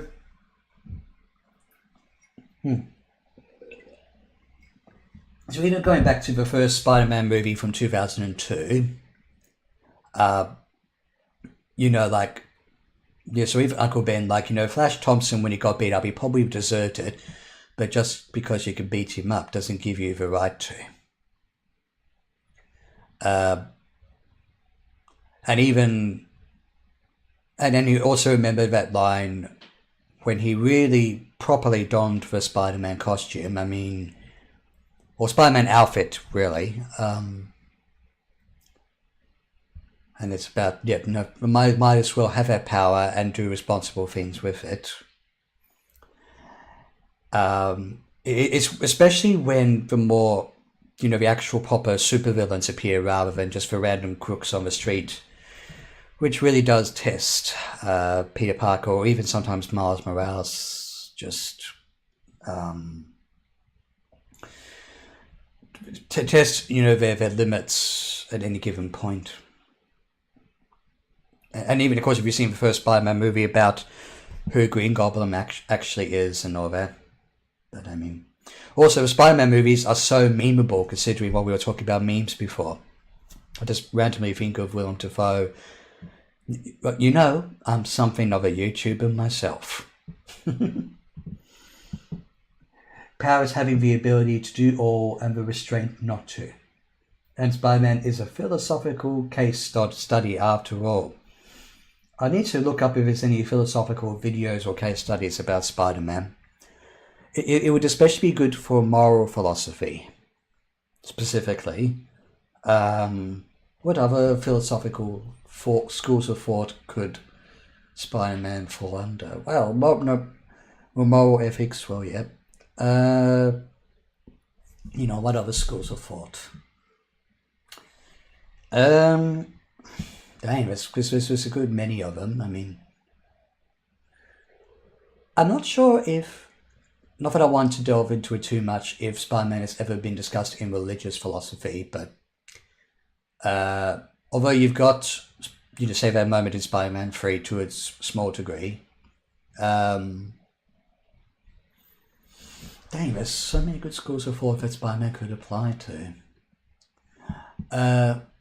I'm not sure, not necessarily existential philosophy, although I guess some people could wonder, like, hang on, if I don't have superpowers like Spider-Man, does that give my life any meaning?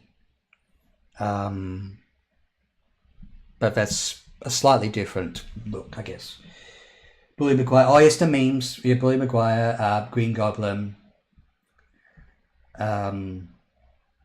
Still, you know what? You guys just gave me an idea regarding Spider-Man and philosophy. Do tell. I mean, it's not like my streams and Discord discussions and whatnot aren't supposed to inspire any of you to be philosophers. Even though, like I did do Socrates Jones Pro Philosopher, and a few of you are like, I've never thought of that sort of stuff before. And I still did not look up the SpongeBob and philosophy video either. One of my favorite philosophical case studies or potential philosophical case studies that a lot of people have done is The Matrix. And what Matrix introduced me to, philosophically speaking, was Plato's cave, where the cave is the Matrix itself, and what's outside of the cave is the real world, the truth. But do we really want to be, freed from imprisonment of that cave and know the truth? Even though, like, what was shown in that cave, or the cave walls, were puppet shows as a way of saying, this is what is real. The puppet shows are real. What's outside that cave is complete, but I could talk almost for hours about Plato's cave. Let's be philosophers. Velociraptors. Oh, my goodness. But yeah, before... I'm also got a reasonable amount of energy, to be fair. So, like I've got an early lunch before I go to Magic Faraway Trees, so I might stream for another max half an hour, I think. Yeah, because I think around 10 o'clock I'll need to actually rest, do a bit of shopping and get ready. So half an hour is all that the Retro Room and any of you have to discuss philosophically what is so important about this stream, or that if Retro Room is not personally of a belief that life has intrinsic meaning regardless of ability, like superhero abilities, I do feel that all life has extrinsic meaning inherited. I actually rewatched one of your Retro Room streams. Welcome on into the stream, by the way, where it was during, during a Star Wars Jedi Survivor episode where I was starting to become a little bit jokey, you might say, and you were asking, does life have intrinsic meaning? But you were starting to ask that question, and I did an onomatopoeia, and you reacted to that with like, Viddy, what just happened? We were starting to talk philosophically, and then you started to make a fart joke. But it's because you hadn't finished asking the question, does life have intrinsic meaning? And then shortly after that, I offered my own viewpoints. I mean, especially, I think in that same stream I was talking about what, worth a person has, considering that week I might have had or seen that some people get quite heated on the internet, or really they just act a bit more like jerks, a bit more like Dr. House even. We'll just leave it at that. And so I thought, well, does a person like that have worth? But But hey, I'm inclined to, ponder or agree more about. And even then, we have to also remember what the difference is between intrinsic meaning and extrinsic meaning. And to even go existential about, like, a fair amount of people will go through their life searching for meaning or go searching for purpose, especially where, even for me, maybe even employment was concerned.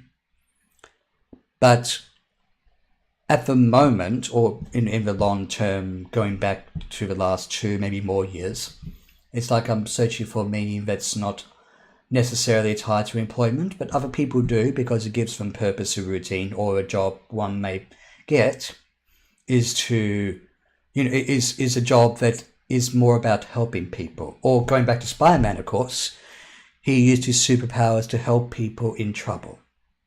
So it's like, yeah, sometimes you could look at, people having jobs, or heck, even having families, like having spouses and kids, or if superhero powers like Spider-Man, Batman, etc. really existed, it may make you wonder, like, I guess deep down, certainly one of the best things for any average person to do is to help people, to make, life, or even, heck, we've talked about movies before, kids' movies, Zootopia. Judy wanted to make the world a better place, and she chose to make the world a better place by being a police officer. Even though we could talk for a while that the police system or police officers, by and large, can be flawed individuals in a bad way, but what the police are meant to do is to, at least as far as I'm concerned, they're meant to be, it's a good thing to use the law to, use the law to make the world safer and better, but a great many police officers are,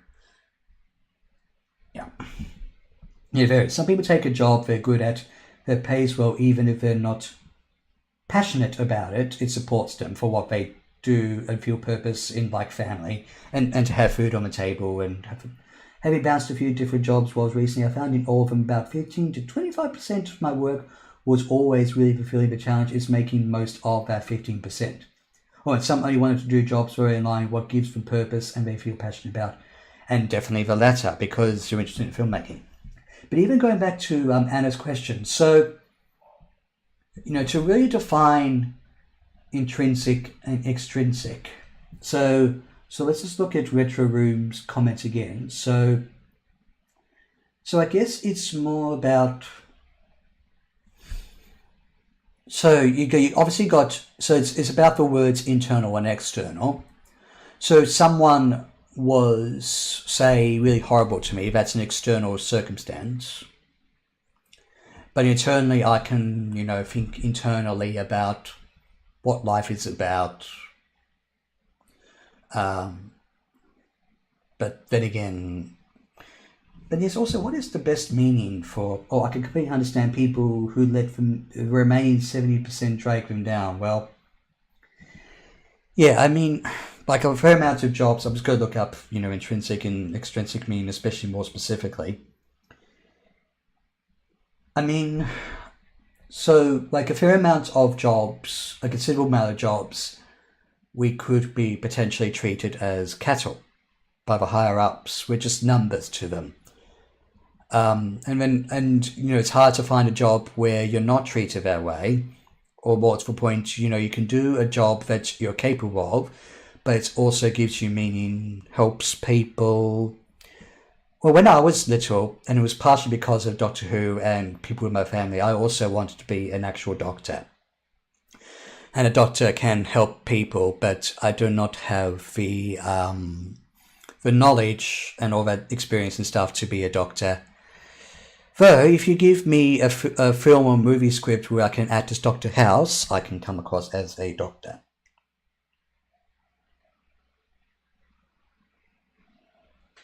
So intrinsic. Okay, here we go. Here's a good. Well, it's a bit of an AI theme, but let's see what this has to say. Intrinsic refers to the essential, inherent, or natural characteristics of something, rather than properties acquired from external sources.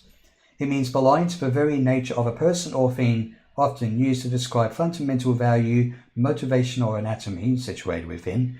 Common synonyms include inherent, innate, essential, integral, and built in.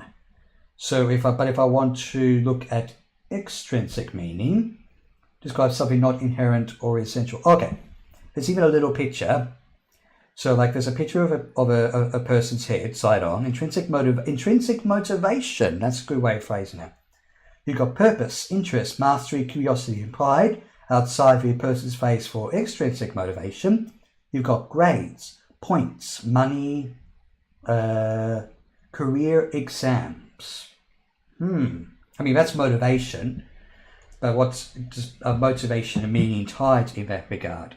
Hannah, take down your notes. There's going to be an exam later. Technically, no. Intrinsic, basically it's a reference to meaning that exists with an external, so it's like, so I even like to talk about grades.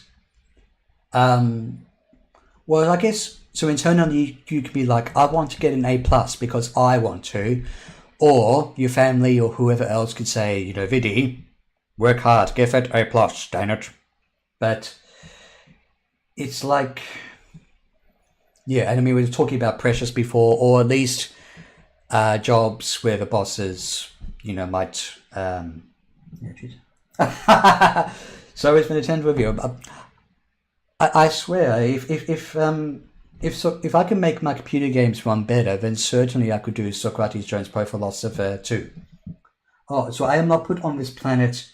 I don't exist on Earth to fulfill a role. I may find a role that I enjoy and pursue, that I am not worth anything automatically. I'm only worth what my parents believed me to be worth as a child. So so it comes down to motivation, especially.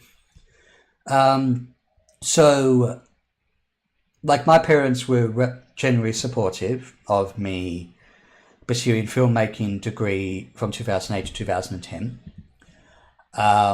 Other parents would have been like, the film industry it's too hard to get into, or it's not worth it, or it's not going to put money and food on your table. Pursue something else.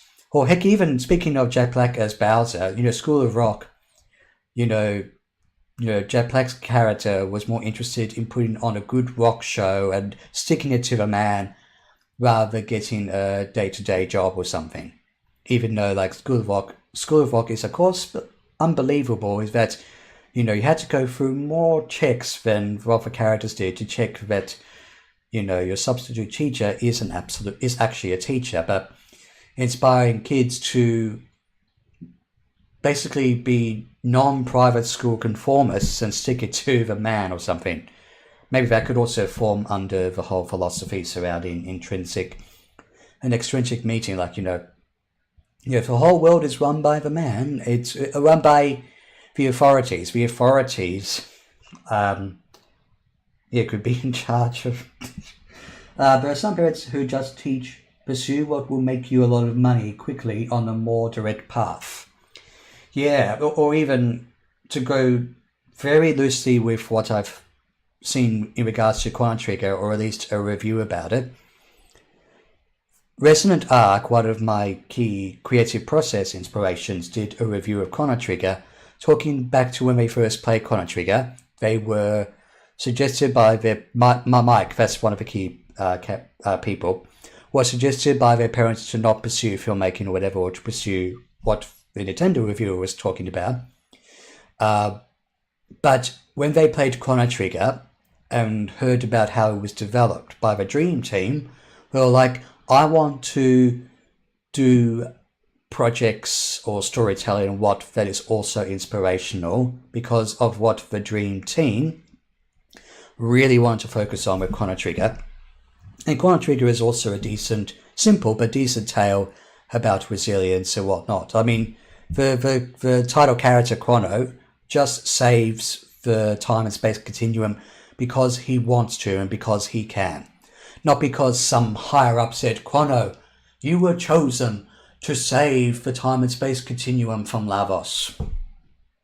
No, he just saw that Lavos was threatening existence and thought, you know what?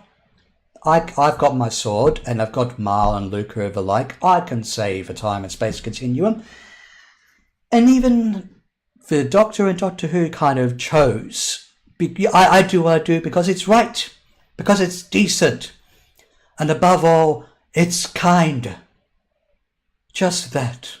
Just kind. And God knows it's not easy, but stand with me. Because where I stand is where I fall. And I was loosely paraphrasing the 12th Doctor speech. Then that purpose is extrinsic as... Two good words, but I cannot even pronounce right. That purpose is extrinsic as it measures your worth in dollars. Those are the most shallow purposes to derive, I believe. So we want to pursue something not to... Not because it makes us money or puts the food on our table. I mean, even though we have to balance it, I guess. We have to, like, if we think we can go through the rest of life without making money, it's like, oh, I could survive without money. Well, in this system, we kind of do need even just the littlest bit of money so we can afford the necessities that we need. But we also would want to, get something from within to maybe inspire someone. So people who raised like that tend to pursue jobs of being doctors, lawyers, or business people, well, which can get a lot of money. Those jobs aren't easy, but their paths are much more straightforward and they pay well. Hang on, so what was the typo there? Oh, but their paths, as in the fair paths are like that. Even though, even though like you still have to have good knowledge to be a doctor. Maybe even when I was little, I thought being a doctor would be easy. But heck, even if watching House is an inspiration, they throw around jargon to diagnose people as if it's their second language. I don't understand a good portion of what is said in that show. I swear your brain has an A to Z or Z file list of different monologues and quotes from loads of shows and movies. We'll also do kind of like that anti-war speech from the same Doctor in Doctor Who during the Zygon episode. But even Friend Remembers is also a Doctor Who fan here as well. But what's a good moment from that speech? Hang on. And we're on figures on buzzers. This is not a game, Kate. This is a scale model of war. Every war ever fought right in there in front of you. Because it's always the same. When you fire the first shot, you have no idea who's going to die. I forgot the next bit. I swear, Anna and I can just do Doctor Who monologues for 24 hours if we can just read off the IMDb quotes page. But, Although sometimes people have wondered, like, hang on, we're just going to do a speech again for Doctor Who? Just do less dialogue moments. Yeah, Capaldi acted really well that Cycle episode. I was shocked to find out. So what? He just showed up to a set one day, and started acting, and gradually went on from there. Hang on, what? If he didn't, I mean, I'm not saying you have to attend drama school to pursue an acting career, but what did he? How did he even get started in acting then? Outside of being a Doctor Who fan when he was a child. Okay. So, early life, for example. He's got his family history. He attended a primary school before attending the Glasgow School of Art. Capaldi displayed an early talent for performance by putting on a puppet show in primary school. While in high school, he was a member of the Players Theatre Group, who performed at the Fort Theatre I cannot pronounce that, I'm not Scottish. As an art student, he was the lead singer and guitarist, which I knew about, in a punk rock band. Yep. And the first few years of Capaldi's acting career were marked by sporadic appearances, such as appearing in a play, and in the early 80s on screen. And then, I guess just after that, he did roles on and off again until The Thick of It and Doctor Who were amongst his most well-received roles. Oh, here we go. You ever have a dream role to play, Viddy? You mean dream acting role or a dream job?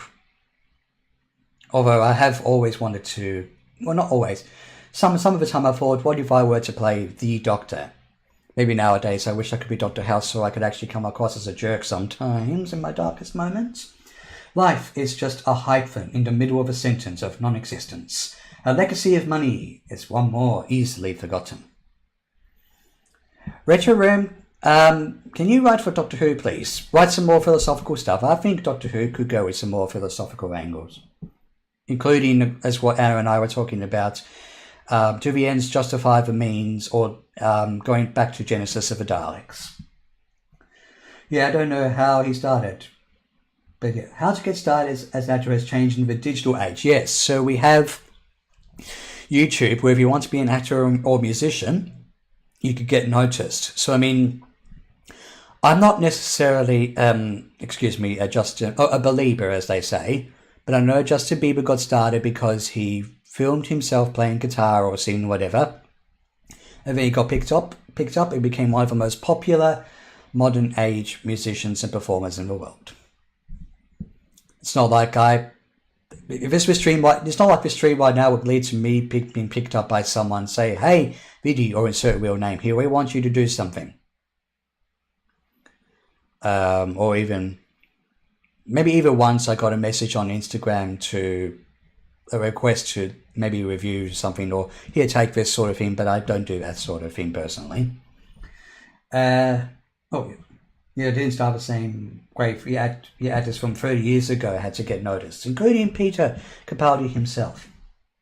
Ever since Invincible Season 2, I've wanted to play Mark, which I understand is one of the characters, so you want to play Mark.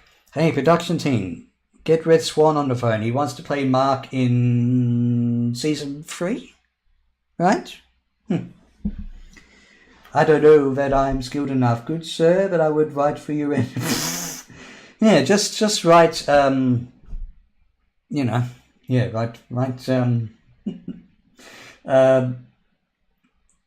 or you could write certain pieces of dialogue for Doctor Who then. You don't have to write the whole script. Or Retro Room as Doctor Who showrunner, or Anna for Doctor Who showrunner, but showrunner for not just Doctor Who, but for anything is such a tough job. I couldn't see myself be a showrunner. I started on a casting website, which I sort of did for extras work myself. But before the internet, I would have had to walk in LA and look for cast listings in Hollywood. Well, Doctor Who versus the filler actors. Well, what? Say Retro Room. Because you can remember more of the names of the famous philosophers than I can, or maybe I'll have to think of one. What famous philosopher should the Doctor meet? Or which famous philosopher should the Doctor meet? I mean, usually when I think of philosophy, the name that comes to mind most is Nietzsche, or heck, even Plato. Speaking of Plato's cave, your philosopher actors. Anna, as Doctor Who showrunner, when do we start making peak decisions? I think I just want to get coffees for people. Anything else just seems too stressful. Yes, showrunner is as too stressful a job. You may have a vision for a show, but it'd be too stressful. Oh goodness. But yeah, when do we start making peak decisions? Hopefully a peak decision does not involve me, Viddy, as the showrunner. I'll somehow get the rate to go into the... No, not minus ratings, Anna, no. But Schopenhauer... Hang on, if I go into like Schopenhauer's School of Thought... I have to remind myself what his general philosophy was. But I can, from what I vaguely remember of Schopenhauer, that would be a good candidate. How do you... Arthur Schopenhauer, German philosopher. What was his general school of thought? He is known, for the world is world representation, which characterizes the phenomenal world as the manifestation of a blind and irrational nominal world, building on the transcendental idealism of Kant, Schopenhauer developed an atheistic, metaphysical, and ethical system that rejected the contemporary ideas of German idealism. Wait, so the doctor, he went to see, that guy in Germany in the 1940s, but what other times has the doctor been to Germany?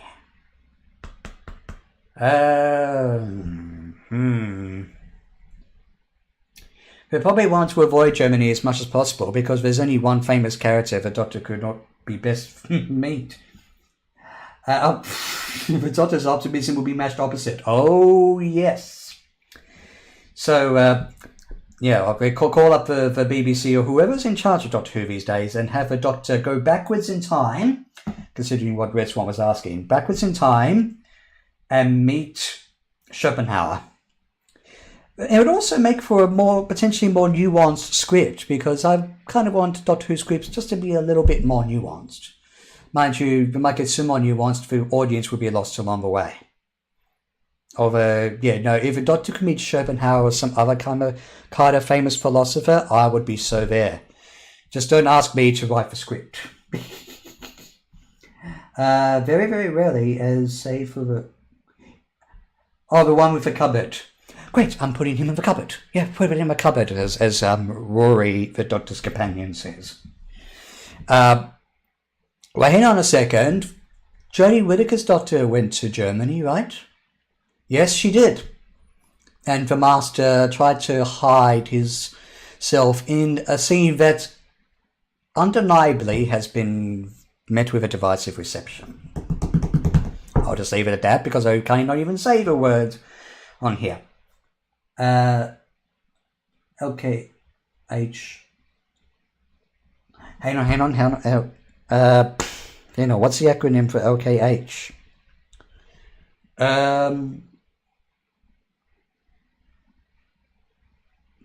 Is that the Jodie Whittaker episode? No, Let's Kill. Yep. I remember now. Let's Kill. I'm not going to say the name. Not that I guess saying that name would get me in trouble, but the movement associated with him would get this stream and channel gone in a heartbeat, and I've already had 2 strikes from video game music compilations, so we're not going to go there. Putting, Hitler in the cupboard was there.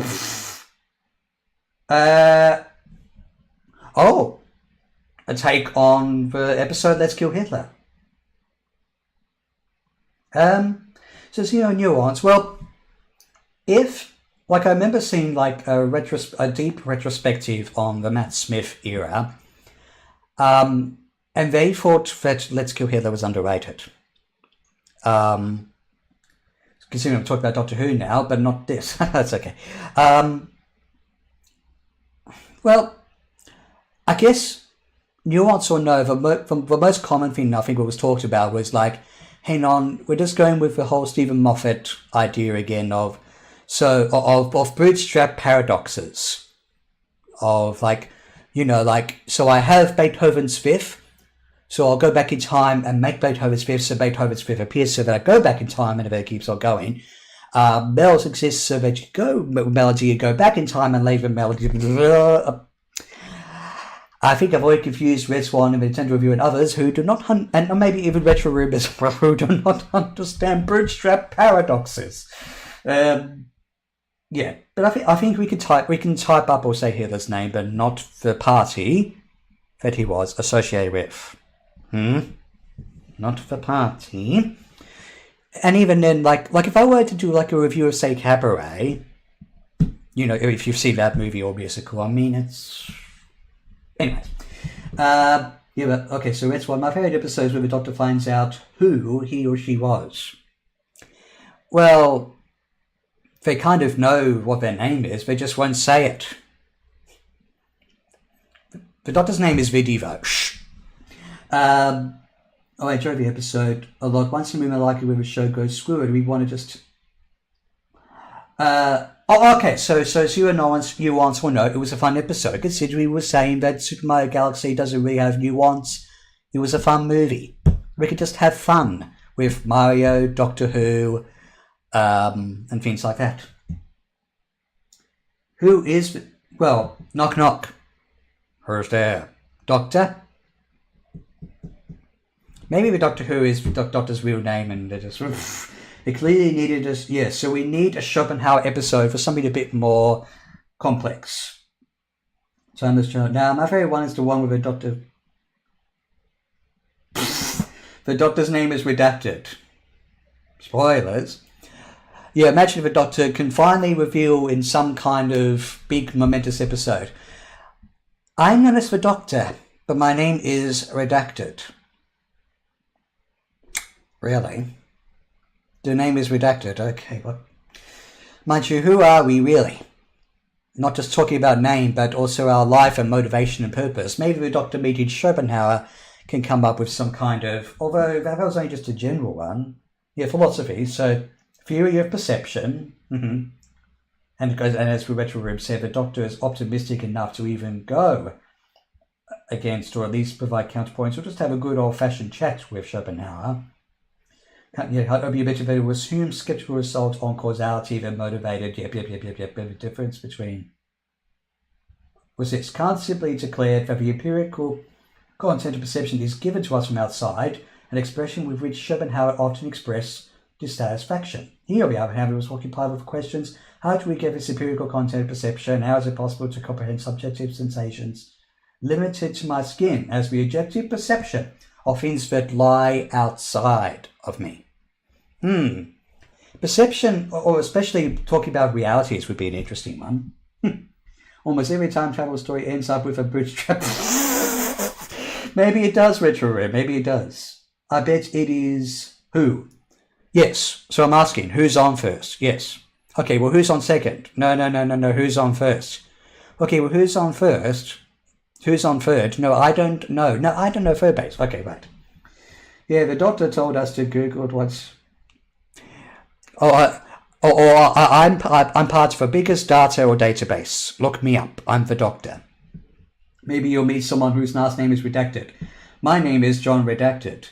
Well, one of the Doctor's more quirky, aliases is John Smith.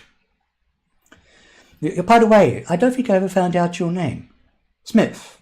Dr. John Smith. I guess... Well, why didn't they come up with some kind of alias with that for Jodie Whittaker's Doctor? Have all the male Doctors be called John Smith, but... Joan Smith! Jodie Whittaker's female Doctor could have been called Joan Smith. And I demanded a raise for coming up with that, BBC. I came up with the idea of Joan Smith, and I want lots of money based on my intrinsic motivation to come up with the Doctor's alias, or at least their actual name. And since you didn't say Joan Smith for Jodie Whittaker's Doctor, I demand a pay raise. What are you looking at, Dalek? Oh, the Dalek's secretly telling me to, the Dalek's going to kill me because the BBC will find this stream and go, sorry, we have to cancel your stream because you came up with something we have to copyright now. Or patent, or I'm not the biggest expert on that. You know what's crazy though? Dalek in Croatian means... Well, okay then. Had to walk away from Reddit argument. And you also on Reddit, family members. Maybe tell me and I can message you. Or you can message me your Reddit handle, or maybe I could talk to you on there. There was brilliant last week about Legacy of Kain games. Ooh, Legacy of Kain games. Mind you, Reddit, you sometimes come across arguments, but do tell. I never called your name. Swan. Dr. Red Swan. Or even I was saying to Anna yesterday, I thought her last name was Day. It just so ties into her daily vlog ideas. Day. Dr. Anna Day. But of course, don't reveal your surname, of course, Anna. I mean, it's not like you're going to tell me even in DMs.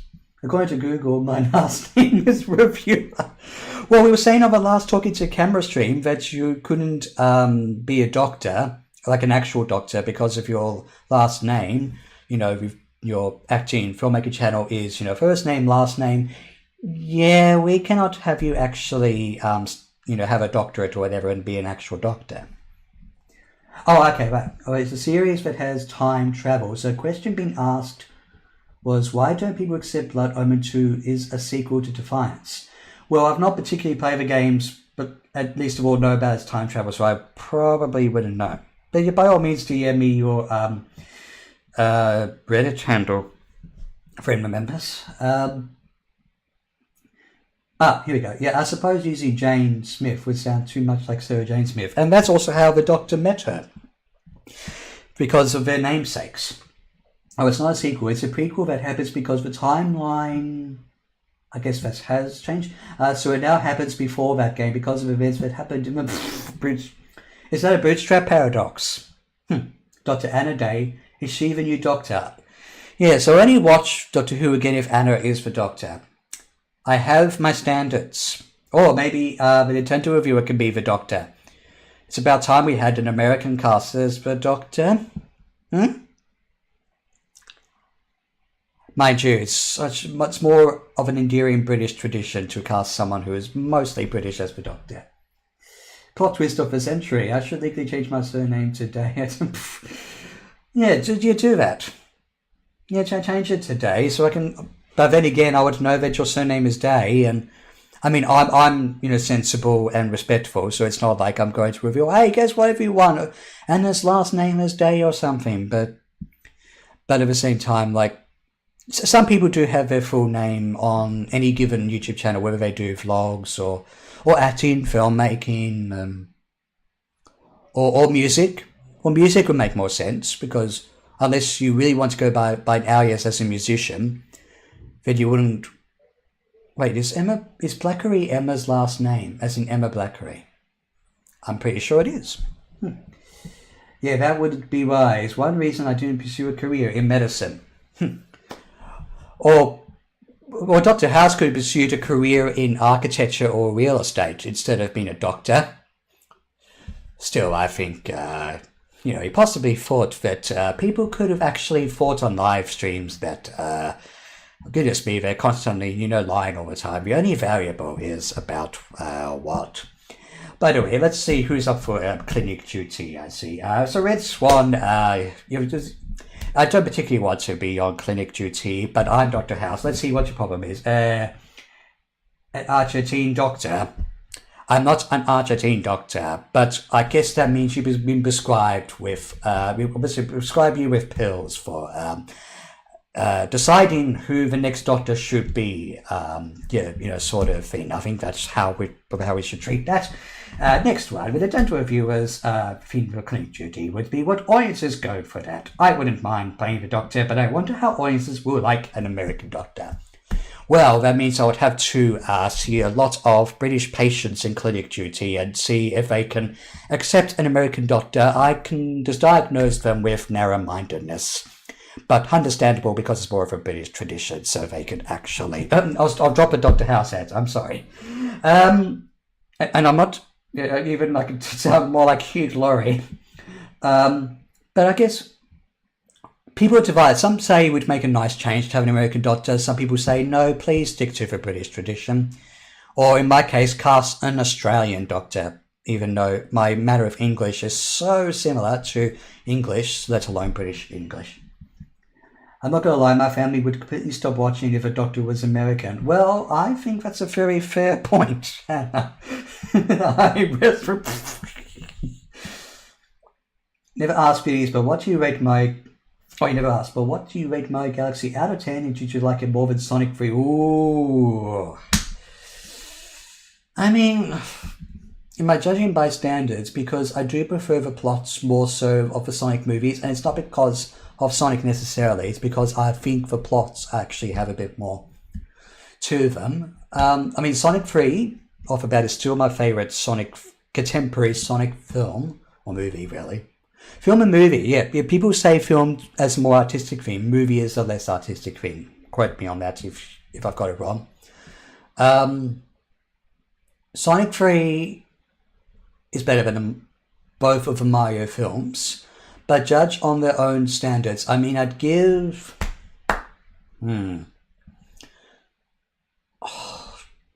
Like I did my pre-recorded video review for the first movie, and I said, it's a decent one. It doesn't have to be that way. So I guess I really enjoyed it. If I gave the first one a 6 or a 7, while still not regretting my time to see it. Maybe, yeah, so the first one maybe a 7, the second a 6, but I was still entertained anyways. And even though we could talk all day about game reviews, giving games out of 10. Oh, it's a 7 out of 10. That means the game sucks. No, that does not mean that Skyward Sword sucks. It means it's good, worth playing, but has some noticeable flaws that may or may not be easy to ignore. I mean, I did learn how to act with a British received pronunciation accent, if that helps. We could have another doctor with a British RP accent, or... So if Hugh Laurie did an American accent for House, then a tender reviewer could do a British accent for the Doctor. And cast him. I think the only countries people accept an actor for the Doctor to be from UK are UK, Ireland, and maybe Australia. Although... Well, I mean, we've also got Scottish, Yorkshire, Scotland and Yorkshire with Sylvester McCoy, Peter Capaldi, Jodie Whittaker and Shirley Garwa. And David Tennant, although he put on his accent from Blackpool Casanova with his Scottish accent barely used except for one episode. I adored Sonic 3 movie, a 9 out of 10. But haven't even dared go to rewatch it as I wave at the hype of waiting for Live and Learn to kick into the cinema. Hang on. So rewatch it, the hype of when the Live and Learn song comes on. Well, I mean, the last time I watched Sonic 3 was on a plane to Europe. But I guess I had far more muted headphones and Live and Learn would have sounded so compressed. So, I mean, do you have any British ancestors? Maybe that gives you a better case. Well, I do have Scottish ancestors. Well, so, One's opinions for Sonic 1 to 3. Sonic 1 is a 6 to 5 out of 10, which I'm inclined to agree with. Sonic 2, 8 out of 10. I will admit I've liked Sonic 2 a bit less over time, but I still do like it though. Sonic 2 I think is better than Sonic 1, and it feels more like a Sonic video game, so I'm inclined to agree with 8. Sonic 3, I would probably give it about... Sonic 2 maybe it's more of a 7-ish to me, 8 or 9 for Sonic 3, and Sonic 3 is the best of the Sonic 3 movies thus far, so... Maybe you could get away with it. I think it's a different type of commitment. A 7 out of 10 movie is worth it as potentially just 90 minutes of your life. A 7 out of 10 game is one that might be fun for 3 hours, but would you go for 20 to 30 hours? Well, also even go back to the Skyward Sword GameSpot argument. Skyward Sword takes about 50 to 60 hours complete, and they gave it a 7.5, and the internet went mad in 2011. Whereas most other publications gave Skyward Sword 9s, maybe even 10s. But what do you really give a 10 out of 10 to for games or movies? It's like, and even then going back to my other vague question, films versus movies. Are films more like the Seventh Seal, a true artiste, or are movies more like the more entertaining, simple stuff like Super Mario Galaxy? Ooh, slight hot take on Live and Learn. I mean, I guess I kind of agree with you there, and there are better Sonic songs, but I still do like Live and Learn. And I guess it's so complimentary to... hang on. Do you play as Shadow in that one, or is it just Sonic in that section? I've not looked at Sonic Adventure 2 for a while. Or at the very least, I think Shadow is an AI who joins Sonic and then... Then again, I can almost... Is it okay to spoil Sonic Adventure 2 because it's a very old game? But of course, I cannot spoil Super Mario Galaxy because it's just come out. Just tell the audience to focus on my Scottish part as I had to... Well, you've been in a kind of similar situation as David Tennant. Because, so David Tennant is Scottish and he put on us... I think it's an estuary... If I've even mispronounced that, British accent. Only one episode he put on a Scottish accent as a disguise in 1879 Scotland. But you're meant to go to 1979, Doctor. Get your TARDIS working properly. Then I'll travel with you. No, it's okay. I'm awaiting Billy Piper's regeneration into me. So I'm like, oh. Well, when we did our Mario Kart 8 stream, someone in the voice chat almost spoiled that it was Billy Piper because I hadn't seen Reality War that day. But then again, I don't know, is it too much of a spoiler? Well, unless people were chatting going, hey, no, Billy Piper, when did that happen? What? I haven't seen the episode yet. What's going on? Or going back to like procrastination, it's like you should have seen your Reality War by now if you watched Doctor Who. But wouldn't that be a twist? Shigawa into Billy Piper, then Billy Piper into me. Mind you, what sort of alias would I have in the end credits? Because if you've seen my final vinyl video, you would have seen what my first name is. And that it's connected to the nickname Viddy, which I've had for as long as I can remember. Oh no! Nintendo review and I can bi-generate. Maybe I'll let Anna explain that in the chat if the curiosity kills the cat for that one, because I'm not going to explain what bi-generation is. The weird thing is it spoils nothing about the episode. True. Well, of course, I didn't know he was going to regenerate. I thought he had another year of episodes. That was the point. And so when he started to do the whole thing, I was like, what? And then I see on social media the next day, Shigawa leaves as the Doctor, and I'm like, oh. I thought, and also he said on the interview circuit, he's going to do 3 years.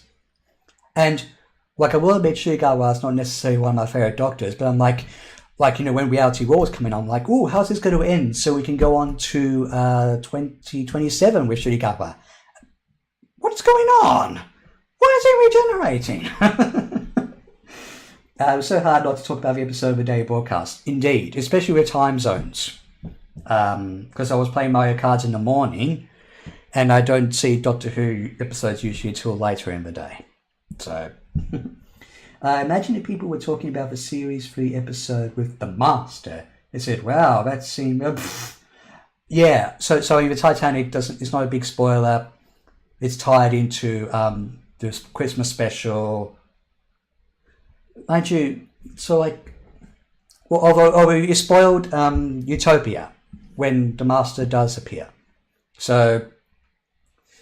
And I think before that it was talked about that Mr. Saxon was going to appear, and people thought, oh, is Mr. Saxon the Master? Spoilers, River Song. And what I can vaguely tell, I'm not sure if the Nintendo review wants to even know what bi-generation is, if there's both me and him in such a Doctor Who scenario. Might you we'd get to meet each other face to face, considering all the parasocial connection. I mean, you're also seeing me face to face, and I didn't show my face on this YouTube channel until 2021. I started in 2017. The reaction to my face reveal wasn't as big as I thought it was. We'll just leave it at that. Imagine people would... Oh, yeah. Kylie Minogue's accent is so all over the place and special. I love it. So wait, I mean, I'll have to rewatch it again, but does she even have her Australian accent, or she might as well have been on the set of Neighbours, which made her popular? And of course, you know, she's a popular musician. Okay, so I'll very simply explain it. Basically, usually the Doctor completely changes themselves from one actor to another, but there was a moment where, where it looked like that was going to happen again, but that actor had a splinter of the next Doctor come on from that. Although, hang on a minute, but hang on, so you're suggesting that Billy Piper goes into me, and then the Nintendo reviewer and I go like this? Is that what you're suggesting? Basically, people mitosis. Although that'd be a starting thought, an Australian and an American sort of, Doctor being the split. Although, it goes without saying, bi-generation has been met with a divisive reception. As per Doctor Who goes, I mean, I do like just the singular regeneration style of thing. Myself. But the non-Doctor Who people have no idea what I'm talking about. Oh, she tries to hide her Australian accent. So what accent did she try to have in that special? I guess it was more so a British one, or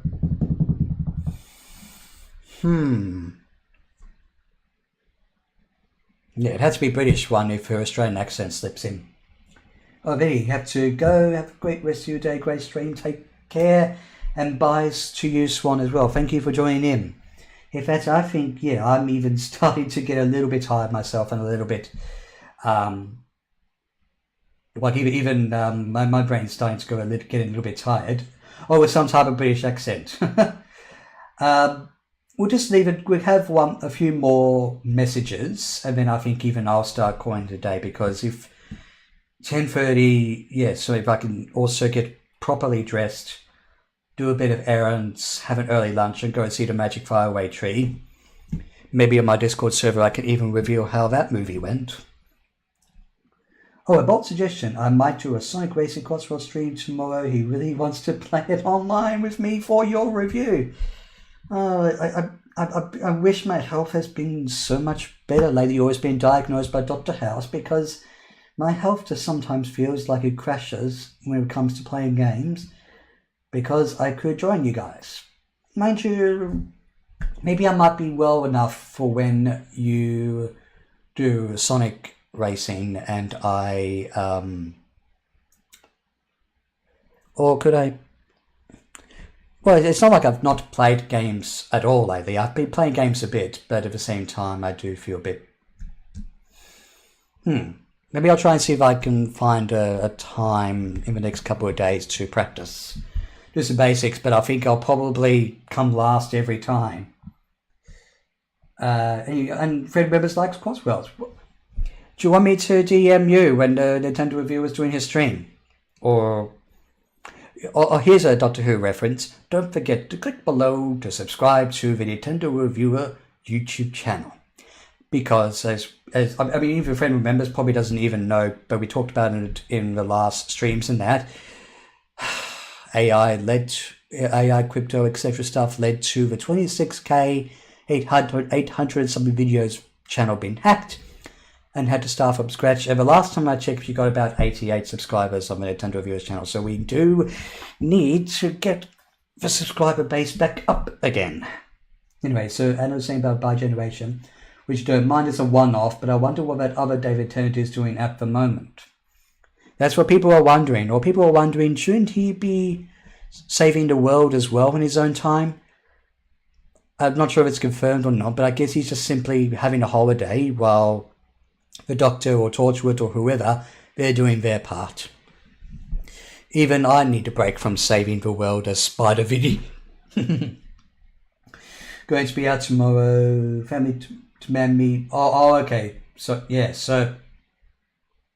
Hang on, so it's odds for tomorrow in terms of, right, okay, so that would mean, mind you, maybe also tomorrow as well, I might be out again. It's almost like my lack of practice in Sonic Racing Cross Worlds doesn't matter anyway, because I won't be there. Not unless I can persuade my parents to, like, hey, well, what if I were to catch up for a gaming session with them? I'll see what... Yeah, I'll just only be there if I can be there, and whether I go out for lunch or not. There's someone on YouTube who uploads Capaldi's. Don't forget to click below every single... And then, so then Jodie Whittaker did Don't Forget to Click Below, then David Tennant, yep, and then Shirigahara. And occasionally one or two of the other actors did. I think even the Master... Yeah, the actual Place the Master did one at one point, I think. Anyway, but I think, while I can go on all about, so I can, I mean, it's not like I'm especially going to apply that to my channel because of my semi-retirement, but during my semi-retirement, when these streams happen, I have to thank you guys for joining me on these streams. If I can just actually, hopefully the computer won't slow down like it did last time. For that review goes up tomorrow. I will look forward to watching that. But in the meantime, for the Nintendo Reviewer, every and a day, a friend remembers Red Swan, the Retro Room. I think P Monk was there as well. and Fumbos and Fighting Max made this stream a heck of a lot of fun to do. So thank you all so much for joining me. I think talking to camera streams can be another good thing to do every once in a while. And I streamed for longer than I thought I would. So if it's 10:20, so I did close to the 3-hour mark. No, goodness me. If you and I did 2.5 yesterday, I need to see if I can ponder on humans and kiwi fruits. Anyway, so have a good day or night or whatever it is, and you look after yourself, to family members and absolutely everyone else. And it was good to also subconsciously rickroll you all, even though it is 3 days after April 1st. Yes, I'm kind of that sort of person. Anyway. Yeah, so I might as well actually see if I can rickroll you right now. Let's see. If I click on